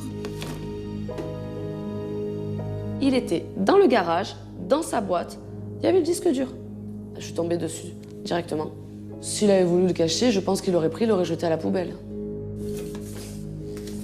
À côté du disque dur, Émilie découvre un certain nombre de documents étranges.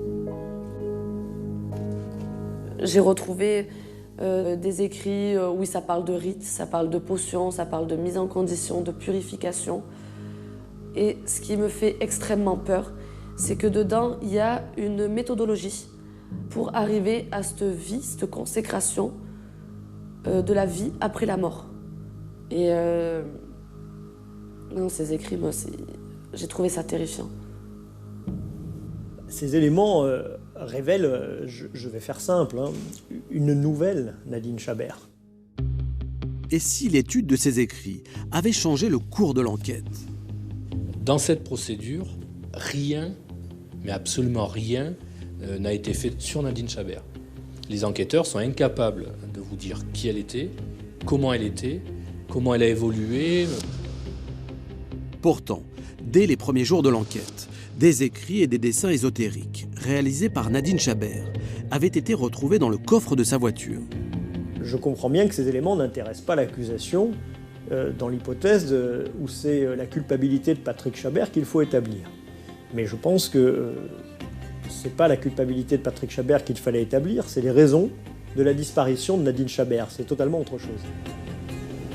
Avec cette contre-enquête qui met en évidence l'absence de preuves matérielles, Patrick Chabert espère enfin se faire entendre et prouver son innocence lors de son procès en appel.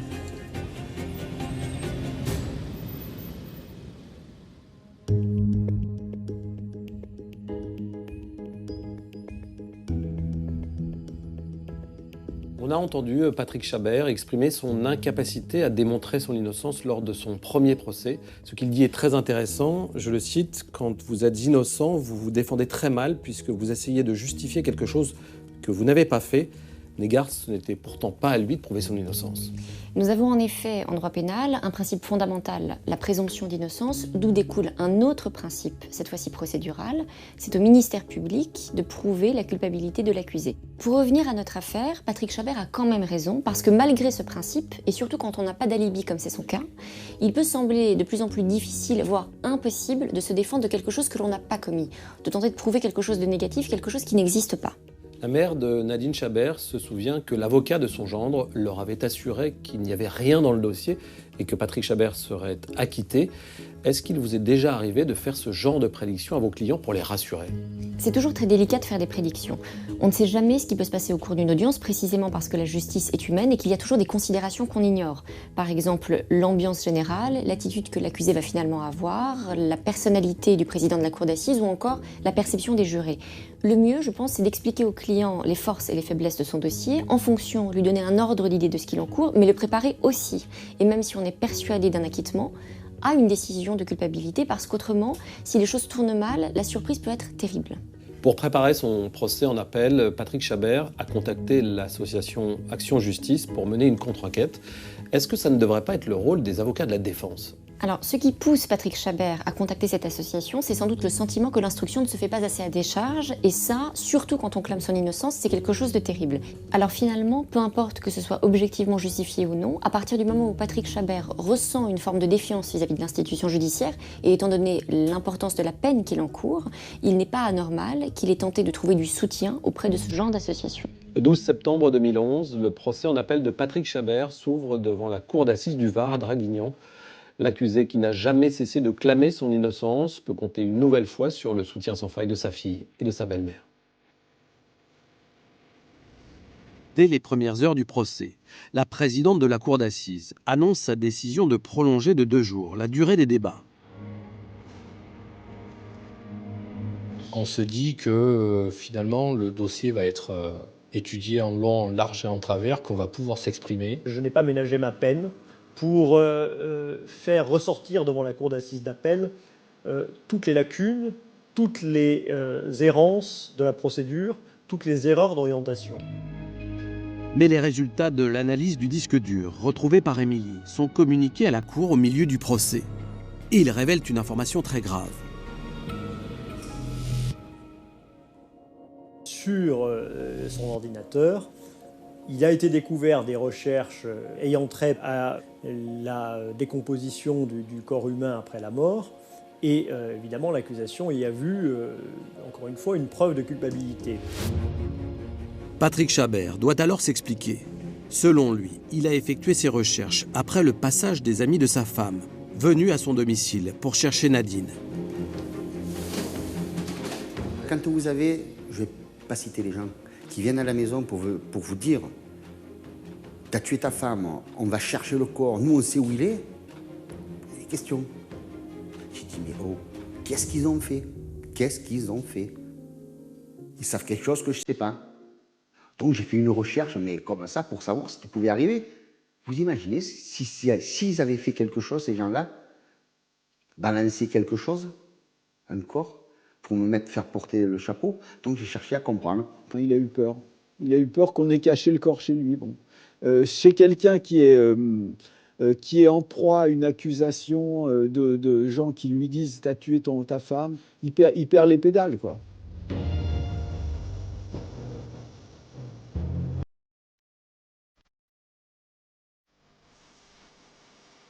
Alors que la défense est en mauvaise posture, le témoignage d'Émilie va faire basculer le procès. J'ai dit tout ce que j'avais à dire, contrairement au premier procès, parce que là, j'étais préparée, je savais à quoi m'en tenir. Et justement, j'avais ce regret que la première fois, j'arrivais plus à parler, j'avais peur. Là, non, je voulais me faire entendre. Émilie, elle va venir expliquer, cramponnée à la barre de la cour d'assises, qu'elle a déjà plus sa maman et qu'elle supplie d'arrêter le massacre, c'est son expression, elle supplie qu'on ne lui prenne pas son papa. Elle a dit ces mots-là, quoi, comme si c'était une petite fille de 10 ans, mais en pleurant. Et je crois que tout le monde a pleuré à ce moment. Excusez-moi. Le drame qui peut jouer dans une vie, il est là concrétisé parce que l'innocence de cette jeune fille, comparée à la brutalité d'une injustice, c'est un paradoxe tellement fulgurant qu'on ne peut être que bouleversé. Émilie sait que ses paroles vont être déterminantes. Je voulais me faire entendre. Je voulais dire ce que j'avais à dire. J'ai parlé avec mon cœur et j'ai dit tout ce que je savais. Avec toute la force de ses 20 ans, avec tout son courage et toute son émotion, je pense qu'elle a été le grand personnage de ce procès. Patrick Chabert, dans le box des accusés, écoute avec admiration sa fille. Elle a confiance en son père. Son père est innocent. Elle démontre que son père est innocent. Mais on lui a bouffé son enfance. On lui a bouffé son enfance. Je ne pardonnerai jamais ce qu'on a fait à ma fille. Le 20 décembre 2011, la nuit est déjà tombée sur Draguignan. Le jury se retire et après 4 heures de délibéré, l'acquittement de Patrick, il veut maintenant savoir ce qui est arrivé à sa femme.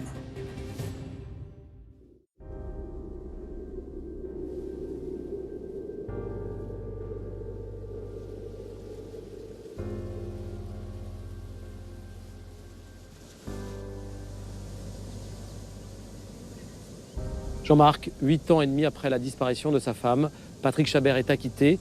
La justice a fini par reconnaître son innocence. Patrick Chabert disait donc vrai lorsqu'il racontait dès le début de l'affaire avoir déposé sa femme sur un rond-point à la sortie de Fos-sur-Mer. Est-ce que vous pensez que Nadine Chabert avait réellement rendez-vous à cet endroit ce mardi 10 juin 2003 ? Oui, c'est très probable. Patrick Chabert a toujours déclaré qu'il avait déposé sa femme sur ce fameux rond-point à sa demande à elle. C'est donc qu'elle avait un rendez-vous à proximité ou sur ce rond-point et qu'elle avait l'intention de partir avec cette personne. On ne se fait pas déposer sur ce rond-point par hasard. Non, Nadine Chabert n'est pas partie seule sur un coup de tête. Et oui, elle avait préparé, organisé, prémédité son départ. Ce qui expliquerait, Jean-Marc, qu'elle ait menti à son mari en disant qu'elle partait à Paris pour ce stage professionnel et qu'elle ait également menti à ses collègues en expliquant qu'elle avait un rendez-vous chez un juge dans le cadre de sa procédure de divorce. Oui, ce double mensonge lui permettait de ne pas éveiller les soupçons sur son absence, au moins jusqu'au lendemain matin. Lorsque les enquêteurs sont venus pour la première fois au domicile des Chabert, ils ont constaté, en ouvrant la penderie de la mère de famille, qu'il manquait une grande partie de ses affaires. Selon Émilie, sa fille, il ne restait que des vieux vêtements et tout ce qu'elle portait habituellement avait disparu, y compris ses sacs de voyage. Or, Patrick Chabert a déclaré que lorsqu'il a déposé sa femme sur ce rond-point, elle n'avait qu'un petit sac à la main. Comment l'expliquez-vous ? Je pense que Nadine Chabert avait préparé ses affaires dans ses sacs de voyage qu'elle avait confiés à quelqu'un avant son départ, ce fameux 10 juin 2003. Ce qui induit deux choses. C'est d'une part qu'elle avait effectivement préparé, prémédité ce départ, et d'autre part qu'elle comptait bien quitter sa famille et son travail pour une longue durée. On l'a vu, après son acquittement, Patrick Chabert promet à sa fille de rechercher où est sa maman. Ensemble, une nouvelle fois, Émilie, sa grand-mère et son père cherchent à pointer toutes les pistes qu'il faudrait maintenant suivre. Émilie est aujourd'hui persuadée que sa maman a quitté volontairement la maison familiale. Peut-être pour aller rejoindre son amie Nathalie, qui vivait dans les Alpes. Au moment de sa disparition, pour moi, elle est partie en Haute-Savoie, elle était avec son amie. Et c'est ce que j'ai dit à la police, sûrement elle doit se cacher là-bas. Parce que j'avais l'habitude qu'elle parte quasiment tous les week-ends chez elle. Nadine Chabert téléphonait quotidiennement à Nathalie. Émilie avait même entendu à plusieurs reprises sa mère dire au téléphone « mais si je pars, qui va s'occuper d'eux ?» La mère de famille ne cachait pas son projet de départ. Je l'avais rencontré en entretien pour lui proposer une activité définitive. Et donc au moment où je lui propose donc ce contrat à durée indéterminée, elle me dit que tout simplement j'ai de la peine de vous le refuser, mais mon intention est de quitter la région. Elle voulait aller en Savoie chez une amie. Un départ dont Nadine Chabert avait également parlé à une de ses collègues. Nora Eschiaffi n'a jamais été entendue lors de l'enquête. Son témoignage est pourtant capital. Moi, on me l'a dit qu'elle allait partir. Ah oui, on me l'a dit. Je pars rejoindre mon amie en Savoie. Et elle vénérait beaucoup cette dame-là en Savoie. Elle parlait beaucoup de elle. Mais pourquoi Nadine serait-elle partie sans Émilie ? Elle m'a dit, ma fille, je la prends pas, je la laisse avec son père. Je sais qu'il va bien s'en occuper. C'est très fusionnel entre lui et elle. Elle avait la larme à l'œil. Nadine Chabert serait donc partie définitivement le 10 juin 2003, faisant croire à sa famille qu'elle allait juste 3 jours en stage à Paris. Moi, je pensais qu'elle allait en parler à son mari, qu'elle allait lui dire je vais partir et tout, s'arranger quoi. Non, en fait, non. Elle est partie. Elle avait décidé de partir. C'était le jour J. Mais pourquoi Nadine Chabert n'a-t-elle plus jamais donné signe de vie ? Pourquoi aurait-elle choisi de quitter sa famille pour rejoindre son amie en Savoie ? Je suis persuadée qu'elle a une emprise sur ma mère. J'en suis persuadée. Tout simplement parce que petit à petit, à force de la fréquenter, déjà, elle a totalement changé. Nadine Chabert avait basculé dans un autre monde. Elle le dit elle-même, s'était trouvée une nouvelle famille. Ce sont ses propres termes. Les écrits ésotériques de Nadine Chabert évoquent de drôles de séances de spiritisme partagées avec Nathalie et quelques amis. Il y est question de conversation avec les morts, il y est question de séances de spiritisme pour aller dans l'au-delà, il y est question manifestement de la consommation de produits aux vertus stupéfiantes pour se retrouver en situation de communiquer avec les morts. Et si ces pratiques pouvaient avoir un lien avec la disparition de Nadine Chabert ? Pour tenter de répondre à cette question, Sonia Jougla, psychoclinicienne spécialisée dans les mouvements sectaires, a étudié les écrits de la jeune femme. Ce qui saute aux yeux, c'est qu'il y a tous les ingrédients que l'on retrouve dans toutes les autres sectes. C'est-à-dire qu'on a un leader autoproclamé. Tous ces membres du groupe sont sous emprise. C'est-à-dire que ces personnes-là ne sont plus du tout dans une autonomie, ils sont complètement dans un état de soumission dont ils ne peuvent pas sortir. Nadine Chabert aurait donc intégré une secte. Est-il possible que sa disparition ait un lien avec ce groupe? Il est tout à fait possible qu'elle ait fugué avec d'autres membres du groupe, avec d'autres personnes du groupe, et qu'ils aient pu reconstituer un petit groupe ailleurs pour vivre à fond leur spiritualité et j'allais dire leur folie, tranquille, sans que personne ne les dérange. Ça, c'est possible. Nadine Chabert pourrait donc être vivante, 16 ans après sa disparition. Moi, je pense que, ouais, elle est vivante. Après, peut-être qu'elle a peur de revenir. Parce que je me mets à sa place. Je me dis, je pars, tu laisses ton mari, ta fille, tu t'en vas. Tu entends que ton mari a été accusé de meurtre et tout. Elle a dû l'entendre, c'est pas possible. Dans ma tête, ma femme est toujours vivante. Et je pense que je ne parle jamais au passé, ni Émilie, ni rien. Et c'est naturel pour nous de penser, parce que tant qu'il y a de l'espoir, ben, il y a de la vie, ou tant qu'il y a de la vie, il y a de l'espoir, comme on veut, mais tout est lié. Voilà. Cependant, l'état de santé extrêmement dégradé de Nadine Chabert au moment de sa disparition fait envisager un scénario plus sombre.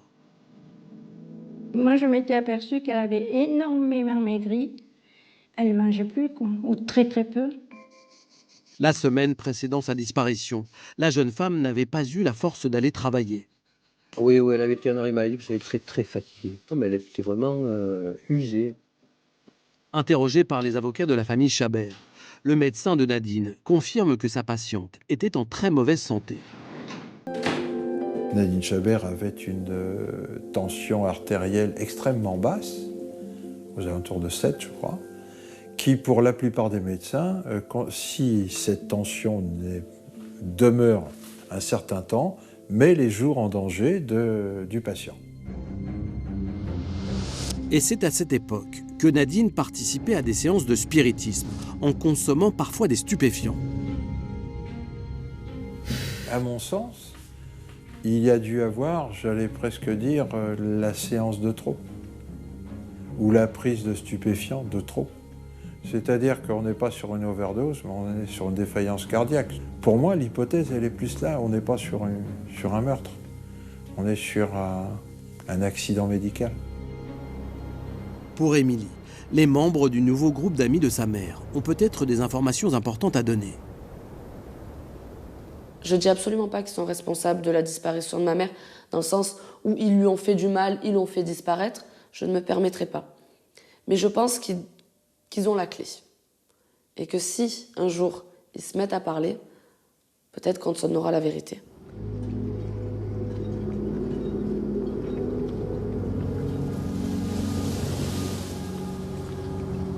En mai 2012, 9 ans après la disparition de Nadine Chabert, Émilie et sa grand-mère ont décidé de porter plainte pour enlèvement et séquestration. Et c'est après un long combat judiciaire qu'elles ont obtenu en juin 2016 la réouverture de l'enquête. Un nouveau juge d'instruction a été saisi et c'est aujourd'hui la section de recherche de la gendarmerie de Marseille qui est chargée de mener les investigations. On s'est extrêmement battu pour arriver à réouvrir l'enquête. Et j'attends énormément de cette nouvelle équipe d'enquêteurs.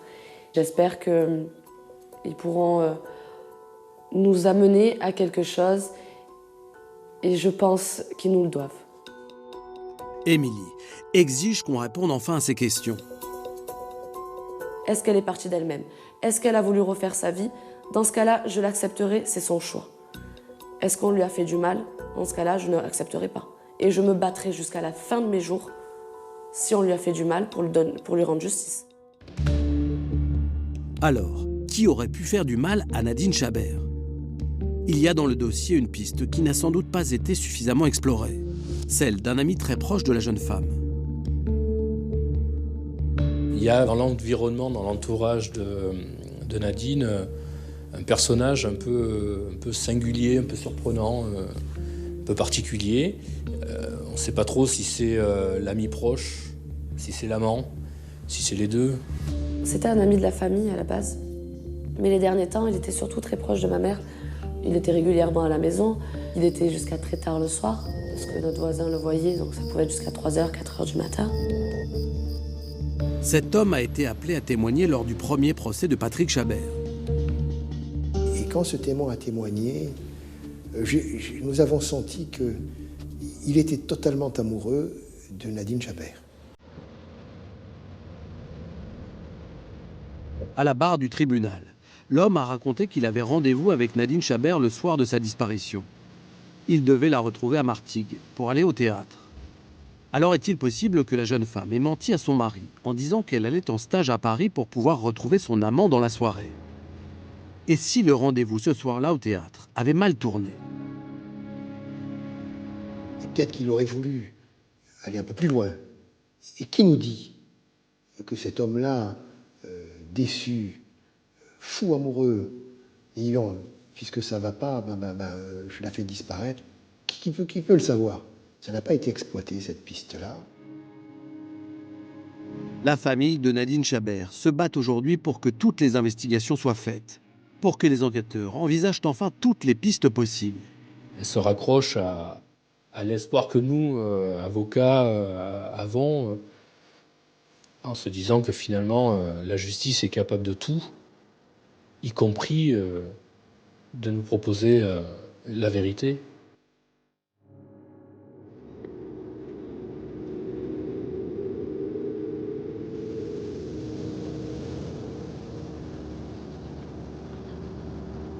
Jean-Marc, qu'est-ce que vous pensez de la piste de l'ami avec qui Nadine Chabert avait rendez-vous le soir de sa disparition?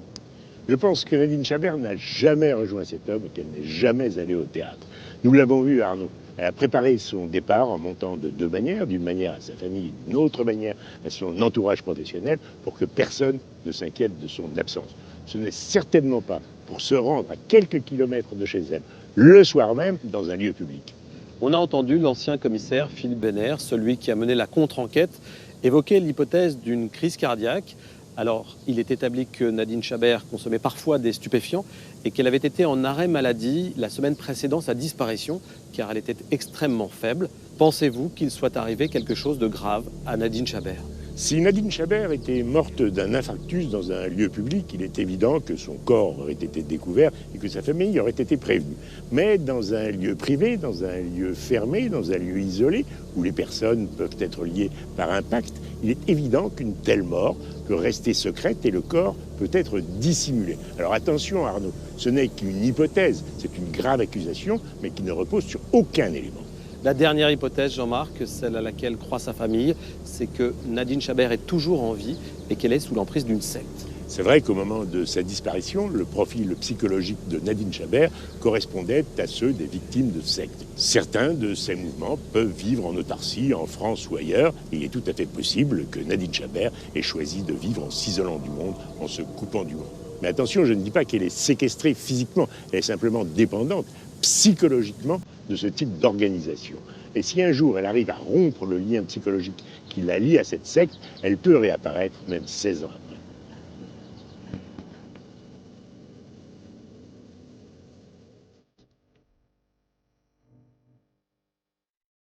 J'ai été longtemps en colère contre elle. C'est normal parce qu'il y a eu beaucoup de choses négatives qui ont découlé de sa disparition. Mais je pense qu'en grandissant, la colère, elle s'estompe. Et je l'aime. Elle m'a donné une éducation formidable. J'ai des souvenirs magnifiques avec elle. Et ce que je veux retenir d'elle, c'est que le positif.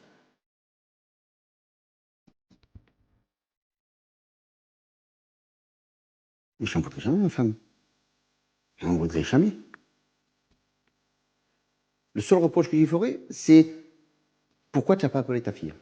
C'est tout. Moi, tu t'en fous, mais ta fille, oui. Ta fille. Appelle-la ta fille. Émilie n'avait plus sa maman. Le premier Noël, on lui a demandé ce qu'elle voulait pour le Noël. Elle a dit, je voudrais ma maman. Et on ne peut rien.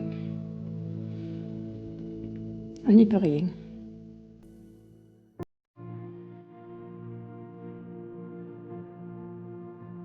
S'il y a quelqu'un qui sait quelque chose, mais je vous en supplie, manifestez-vous, venez nous voir. La police, quelque chose. Je sais que c'est dur, que c'est terrifiant, mais je pense qu'il y a quelqu'un qui sait quelque chose et j'espère que s'il nous entend, qu'il voudra bien nous aider. Ce que je voudrais lui dire, c'est simplement de ne pas avoir peur de revenir. D'accord?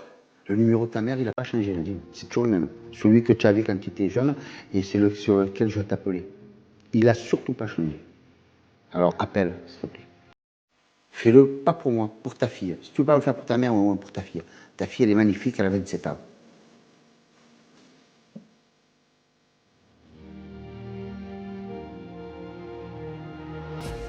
Bientôt, Émilie Chabert aura l'âge que sa maman avait quand elle a disparu. Bientôt, espérons-le, elle connaîtra la vérité, cette vérité que la justice n'a pas pour l'instant réussi à faire éclater. Cette vérité qui se cache forcément dans le dossier épais de cette affaire, encore non élucidée. Les gendarmes de la section de recherche de Marseille procèdent à de nouvelles auditions et cherchent de nouveaux témoignages. Pour Émilie, sa grand-mère et son père, pour Nadine Chabert bien sûr, il est temps de dire la vérité.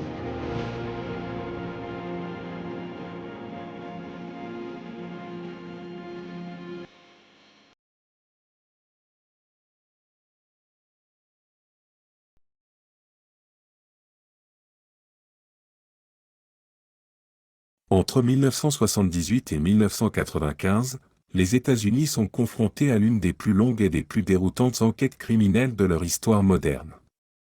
Pendant près de 17 ans, un individu inconnu envoie des colis piégés à travers le pays, visant principalement des universitaires, des chercheurs, des ingénieurs et des personnes liées au développement technologique.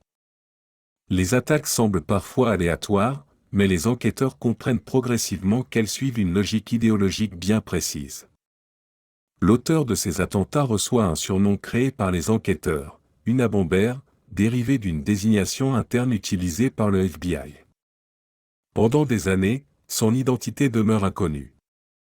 Les autorités disposent de peu d'indices fiables, les attaques sont espacées dans le temps et le criminel semble faire preuve d'une patience exceptionnelle. Chaque nouvel attentat rappelle que le responsable est toujours libre et capable de frapper à nouveau. Derrière cette campagne de terreur se trouve finalement Ted Kaczynski, un homme dont le parcours stupéfie l'opinion publique lorsqu'il est révélé. Ancien prodige des mathématiques, diplômé d'universités prestigieuses et considéré autrefois comme un intellectuel brillant, il mène une existence isolée dans une cabane reculée tout en préparant pendant des années des attaques meurtrières contre ce qu'il considère comme la société technologique moderne. Cette révélation choque profondément les Américains. Le portrait du criminel ne correspond pas aux attentes habituelles. Il ne s'agit ni d'un chef de réseau terroriste ni d'un criminel organisé traditionnel. Il s'agit d'un homme extrêmement intelligent, solitaire et animé par une idéologie radicale qui le pousse à déclarer une guerre personnelle à une partie du monde moderne. L'histoire du Unabomber fascine encore aujourd'hui parce qu'elle réunit plusieurs éléments rarement associés dans une même affaire, le terrorisme intérieur, la traque d'un fugitif extrêmement méthodique, une critique radicale de la technologie et le parcours troublant d'un homme autrefois considéré comme un génie académique. Pendant près de 2 décennies, il a réussi à échapper aux autorités. Mais un jour, ce n'est pas une preuve scientifique qui va le trahir. C'est son propre langage. Bien avant de devenir le Unabomber, Ted Kaczynski est considéré comme un enfant exceptionnellement doué. Né en 1942 à Chicago, il montre très tôt des capacités intellectuelles remarquables. Ses performances scolaires lui permettent d'avancer rapidement dans ses études et d'intégrer des établissements prestigieux alors qu'il est encore très jeune. Ceux qui le connaissent à cette époque décrivent un garçon extrêmement intelligent, mais souvent réservé et socialement isolé. Ses talents en mathématiques sont particulièrement impressionnants. Après des études universitaires brillantes, il poursuit sa formation dans des institutions académiques parmi les plus réputées du pays. Ses professeurs reconnaissent rapidement ses capacités exceptionnelles dans les domaines théoriques les plus complexes. Pour beaucoup d'observateurs, son avenir semble tout tracé, une carrière universitaire prestigieuse et une reconnaissance importante dans le monde académique. À un âge où la plupart des chercheurs débutent à peine leur parcours, Kaczynski obtient déjà des postes très convoités. Il enseigne les mathématiques à un niveau élevé et apparaît comme l'un des jeunes universitaires les plus prometteurs de sa génération. Pourtant, derrière cette réussite intellectuelle, plusieurs personnes remarquent un profond isolement social. Il entretient peu de relations personnelles et semble de plus en plus détaché des environnements dans lesquels il évolue. Puis survient une décision qui surprend son entourage. Alors qu'il possède toutes les qualifications nécessaires pour poursuivre une carrière académique brillante, il abandonne progressivement cette voie.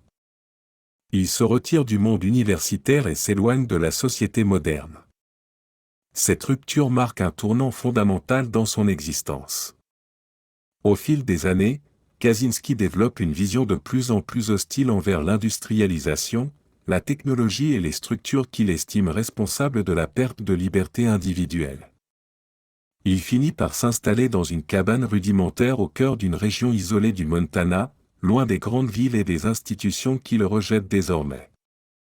Cette vie austère renforce progressivement ses convictions. Coupé du monde, il consacre une grande partie de son temps à réfléchir à ses idées et à élaborer une critique radicale de la société technologique. Peu à peu, cette réflexion évolue vers quelque chose de beaucoup plus dangereux. Ce qui commence comme une opposition idéologique devient une obsession. Puis cette obsession se transforme en projet d'action. À la fin des années 1970, les autorités américaines ignorent encore totalement son existence. Mais quelque part dans une cabane isolée, un homme prépare déjà une campagne qui va mobiliser le FBI pendant près de 20 ans. Et personne n'imagine encore que l'un des fugitifs les plus recherchés du pays est un ancien professeur de mathématiques vivant seul dans la forêt. En 1978, une série d'événements apparemment isolés attire l'attention des autorités américaines. Un colis suspect explose, blessant sa cible. À première vue, rien n'indique encore qu'il s'agit du commencement de l'une des plus longues campagnes de terrorisme intérieur de l'histoire des États-Unis. Pourtant, ce premier attentat marque le début d'une trajectoire criminelle qui va s'étendre sur près de 17 années. L'auteur de l'attaque est alors inconnu. Les enquêteurs disposent de très peu d'indices et ignorent totalement qui se cache derrière ces dispositifs explosifs artisanaux. Au fil du temps, d'autres colis piégés apparaissent. Les victimes sont choisies avec une certaine logique, même si celle-ci n'est pas immédiatement comprise. Beaucoup travaillent dans des universités, des compagnies aériennes, des centres de recherche ou des secteurs liés au progrès technologique. À mesure que les attaques se multiplient, les autorités réalisent qu'elles ont affaire à un seul individu agissant selon un plan cohérent. Les bombes présentent des caractéristiques communes qui permettent d'établir un lien entre plusieurs affaires initialement séparées. Les enquêteurs comprennent alors qu'un même auteur perfectionne progressivement ses méthodes tout en restant remarquablement discret. Le Federal Bureau of Investigation ouvre une enquête de grande ampleur. Pour identifier le dossier en interne, les enquêteurs utilisent une désignation administrative liée aux premières cibles visées, notamment les universités et les compagnies aériennes. C'est de cette appellation que naît finalement le surnom « Unabomber », qui devient rapidement connu dans tout le pays. Pendant les années 1980, la peur s'installe progressivement. Chaque nouvelle attaque rappelle que le responsable est toujours libre. Contrairement à de nombreux criminels, le Unabomber ne cherche pas la célébrité immédiate. Il agit lentement, parfois après de longues périodes de silence. Cette patience rend son identification extrêmement difficile. Les enquêteurs ne peuvent pas prédire avec précision quand il frappera à nouveau ni où apparaîtra sa prochaine cible. L'un des aspects les plus troublants de l'affaire est la qualité du travail préparatoire réalisé par Ted Kaczynski. Les dispositifs explosifs sont fabriqués avec un soin exceptionnel. Ils contiennent souvent des composants conçus pour compliquer l'analyse criminelle et limiter les indices exploitables. Chaque attentat démontre une capacité méthodique à apprendre des erreurs précédentes et à améliorer les techniques employées. Cette évolution inquiète profondément les autorités. Plus le temps passe, plus le criminel semble expérimenté. Les spécialistes comprennent qu'ils ne poursuivent pas un auteur impulsif, mais quelqu'un de discipliné, patient et extrêmement réfléchi. Cette conclusion contribue à faire du Unabomber l'un des fugitifs les plus redoutés du pays. Pendant ce temps, la population américaine découvre progressivement l'existence de cette menace invisible. Les médias relaient les informations sur les colis piégés et les précautions à prendre. Universités, entreprises et institutions deviennent plus vigilantes face aux paquets suspects. Pourtant, malgré toutes les mesures de sécurité mises en place, les attaques continuent. Le mystère entourant le responsable devient presque aussi inquiétant que les attentats eux-mêmes. Personne ne sait qui il est. Personne ne sait où il vit. Et personne ne sait quand il frappera de nouveau. Dans une cabane isolée du Montana, loin des regards, Ted Kaczynski poursuit pourtant son projet avec une conviction grandissante. Pour lui, les attentats ne sont pas des actes de violence sans but. Ils constituent les premières étapes d'une guerre idéologique qu'il estime nécessaire contre le monde moderne. Et cette conviction va bientôt rendre l'enquête encore plus complexe. Au milieu des années 1980, l'affaire du Unabomber est devenue l'une des enquêtes les plus importantes du Federal Bureau of Investigation. Pourtant, malgré des années de travail, les autorités se trouvent dans une situation frustrante. Elles savent que les attentats sont liés, elles disposent d'éléments techniques sur les engins explosifs et elles ont accumulé des milliers de pages de rapports, mais elles ignorent toujours l'identité de leurs suspects. Le principal problème est que Ted Kaczynski mène une existence extraordinairement discrète. Isolé dans une petite cabane du Montana, il limite au maximum ses interactions avec le reste de la société. Il évite les traces administratives inutiles, utilise des méthodes de préparation extrêmement prudentes et construit lui-même ses dispositifs explosifs avec des matériaux souvent difficiles à retracer. Cette discipline lui permet de rester invisible pendant des années. Pendant ce temps, les attaques continuent.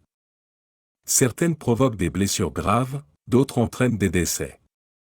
Chaque nouvel attentat accroît la pression sur les enquêteurs. Les médias couvrent largement l'affaire et le public s'interroge sur la capacité des autorités à retrouver un homme qui semble constamment avoir plusieurs longueurs d'avance. Face à cette impasse, le FBI mobilise des ressources considérables. Des experts en explosifs, des analystes comportementaux et des enquêteurs spécialisés travaillent ensemble pour établir un profil psychologique du responsable. Peu à peu, une image se dessine. Le suspect paraît très intelligent, probablement autodidacte dans plusieurs domaines techniques, profondément hostile à certaines institutions et animé par une idéologie structurée plutôt que par un simple désir de destruction. Cette analyse se révèle particulièrement pertinente lorsqu'un événement inattendu survient en 1995. Le Unabomber contacte plusieurs médias et exige la publication d'un long texte exposant ses idées. Ce document, qui deviendra célèbre sous le nom de Manifeste, développe une critique radicale de la société industrielle, de la technologie moderne et de leurs effets sur la liberté humaine. Les autorités sont confrontées à un choix difficile. Publier le texte risque d'offrir une tribune à un terroriste. Refuser pourrait cependant empêcher l'obtention d'informations cruciales. Finalement, la décision est prise de rendre le document public dans l'espoir que quelqu'un reconnaisse son auteur. Cette publication marque un tournant historique dans l'enquête. Des milliers de personnes lisent le manifeste. Parmi elles se trouve le frère de Ted Kaczynski. En découvrant le texte, il est frappé par certaines similitudes avec les idées, les formulations et le style d'écriture qu'il connaît depuis des années. Plus il compare le document aux écrits de son frère, plus ses soupçons grandissent. La situation est profondément douloureuse. Signaler un membre de sa propre famille aux autorités représente une décision extrêmement lourde. Pourtant, les ressemblances paraissent trop importantes pour être ignorées. Les informations sont finalement transmises aux enquêteurs, qui commencent à examiner sérieusement la piste Ted Kaczynski. Pour la première fois depuis près de 17 ans, l'enquête dispose d'un suspect crédible. Non pas grâce à une empreinte, Non pas grâce à une preuve scientifique, mais grâce aux mots du criminel lui-même. L'homme qui avait passé des années à éviter les erreurs opérationnelles semble avoir commis une faute inattendue, révélé sa façon de penser au monde entier. Et cette erreur va conduire les autorités jusqu'à sa porte. Après avoir reçu les informations transmises par la famille de Ted Kaczynski, les enquêteurs du Federal Bureau of Investigation commencent à examiner minutieusement son passé. Très rapidement, plusieurs éléments attirent leur attention. Son parcours universitaire exceptionnel correspond au profil intellectuel établi par les analystes. Son isolement volontaire dans le Montana correspond également à certaines hypothèses formulées depuis des années. Plus important encore, les écrits personnels de Kaczynski présentent de nombreuses similitudes avec le manifeste du Unabomber. Malgré ces indices prometteurs, les autorités avancent avec prudence. Après près de 2 décennies d'échecs, personne ne souhaite commettre d'erreur. Les enquêteurs rassemblent donc autant d'informations que possible avant d'agir. Ils surveillent discrètement la cabane isolée où vit Kaczynski et cherchent à obtenir les autorisations judiciaires nécessaires pour procéder à une fouille approfondie. En avril 1996, les agents fédéraux passent finalement à l'action. Lorsqu'ils arrivent sur les lieux, ils découvrent une habitation extrêmement rudimentaire perdue dans une région reculée du Montana. La petite cabane correspond parfaitement à l'image d'un homme ayant choisi de se couper presque totalement du monde moderne. Pour beaucoup d'agents présents ce jour-là, le contraste est saisissant. Après des années de recherche nationale, le suspect vit dans une structure minuscule, loin des grandes villes et des centres technologiques qu'il déteste. La fouille révèle rapidement des éléments déterminants. Les enquêteurs découvrent des composants servant à fabriquer des engins explosifs, des documents détaillant certaines expériences, des brouillons d'écrits idéologiques ainsi que de nombreux objets directement liés à l'enquête. Pour la première fois depuis le début des attentats, les autorités disposent de preuves matérielles solides reliant un individu précis à la campagne terroriste. L'arrestation provoque immédiatement une onde de choc à travers les États-Unis. Depuis des années, le public imaginait toutes sortes de profils pour le mystérieux Unabomber. Certains envisageaient un ancien militaire, d'autres un expert en explosifs ou même un réseau clandestin organisé. La réalité surprend profondément, le responsable est un ancien professeur de mathématiques vivant seul dans une cabane isolée. Cette révélation fascine autant qu'elle inquiète. Le contraste entre le brillant universitaire qu'avait été Kaczynski et le terroriste qu'il est devenu alimente d'innombrables débats. Comment un homme doté d'un tel potentiel intellectuel a-t-il pu consacrer près de 20 ans de sa vie à préparer des attentats ? Comment un parcours académique aussi prestigieux a-t-il conduit à une campagne de violence aussi longue ? Ces questions deviennent rapidement centrales dans les discussions autour de l'affaire.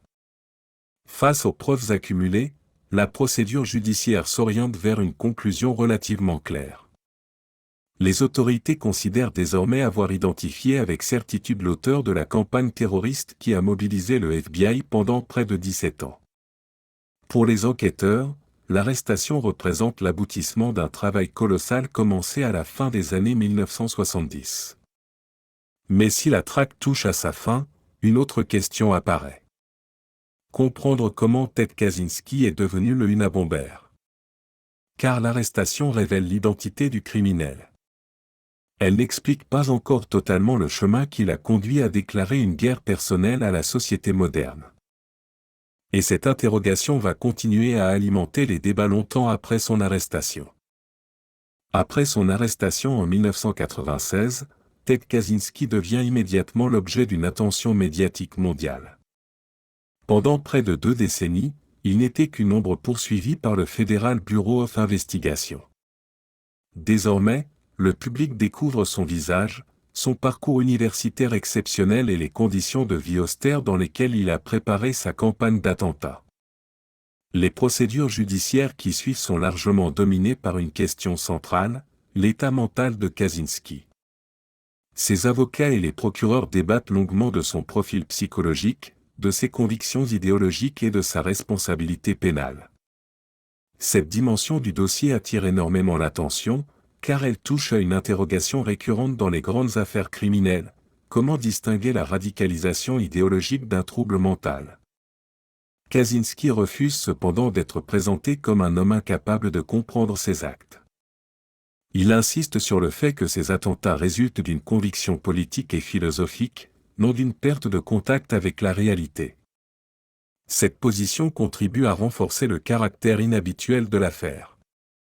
Contrairement à de nombreux criminels cherchant à minimiser leurs responsabilités, il défend largement les idées exposées dans son manifeste, même s'il finit par accepter un accord judiciaire lui évitant un procès complet et la possibilité d'une condamnation à mort. La justice le condamne finalement à plusieurs peines de réclusion à perpétuité. Cette décision met officiellement un terme à la campagne terroriste du Unabomber. Pour les familles des victimes et pour les enquêteurs ayant consacré des années à sa recherche, la condamnation représente l'aboutissement d'un très long processus. L'homme qui avait défié les autorités pendant 17 ans ne pourra plus agir. Mais l'histoire ne s'arrête pas avec le verdict. Au fil des années, l'affaire continue de susciter de nombreuses analyses. Une partie de ces discussions porte sur les critiques de la technologie formulées par Kaczynski. Certains observateurs reconnaissent que certaines interrogations sur l'impact social du progrès technique méritent d'être débattues. Cependant, ces réflexions sont presque toujours distinguées de la violence qu'il a choisie pour défendre ses idées. Ces attentats ont causé des morts, des blessés et des traumatismes durables, ce qui demeure au cœur de son héritage criminel. L'affaire du Unabomber occupe aujourd'hui une place particulière dans l'histoire américaine. Elle est à la fois une affaire de terrorisme intérieur, une immense enquête policière et une étude de la radicalisation individuelle. Peu de dossiers réunissent autant de thèmes différents, l'isolement social, l'idéologie extrême, la technologie, la psychologie criminelle et les limites de la surveillance dans une société libre. Ce qui fascine le plus reste souvent le contraste entre les différentes facettes de Ted Kaczynski.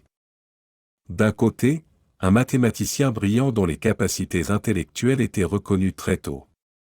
De l'autre, un homme qui consacre près de 20 ans à fabriquer des bombes et à mener une campagne de terreur. Cette contradiction nourrit encore aujourd'hui l'intérêt porté à son histoire.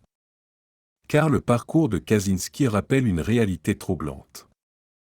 L'intelligence n'immunise pas contre l'extrémisme. Le talent intellectuel ne protège pas nécessairement contre la radicalisation. Et dans son cas, les qualités qui auraient pu construire une carrière académique remarquable ont été utilisées pour soutenir un projet de violence idéologique qui a marqué l'histoire américaine pendant près de 2 décennies.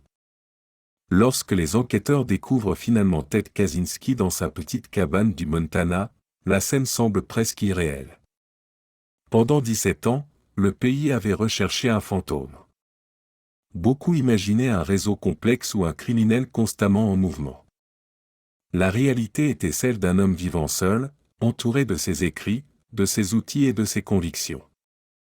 L'affaire du Unabomber demeure l'une des enquêtes les plus célèbres de l'histoire du FBI parce qu'elle a démontré à quel point un individu déterminé pouvait rester invisible pendant longtemps. Mais elle est également devenue un cas d'étude sur la manière dont une idéologie extrême peut évoluer jusqu'à justifier la violence contre des inconnus. Pendant des années, les autorités ont cherché une preuve matérielle capable d'identifier le responsable. Finalement, c'est son propre manifeste qui a ouvert la voie vers son arrestation. L'homme qui avait soigneusement dissimulé ses traces a été reconnu à travers ses idées, son style et sa manière d'écrire. Ce détail donne à l'affaire une conclusion presque symbolique. Après avoir construit toute son identité autour de sa vision du monde, c'est précisément cette vision qui a permis de le retrouver. Aujourd'hui encore, le nom du Unabomber reste associé à l'une des campagnes terroristes les plus longues de l'histoire américaine moderne.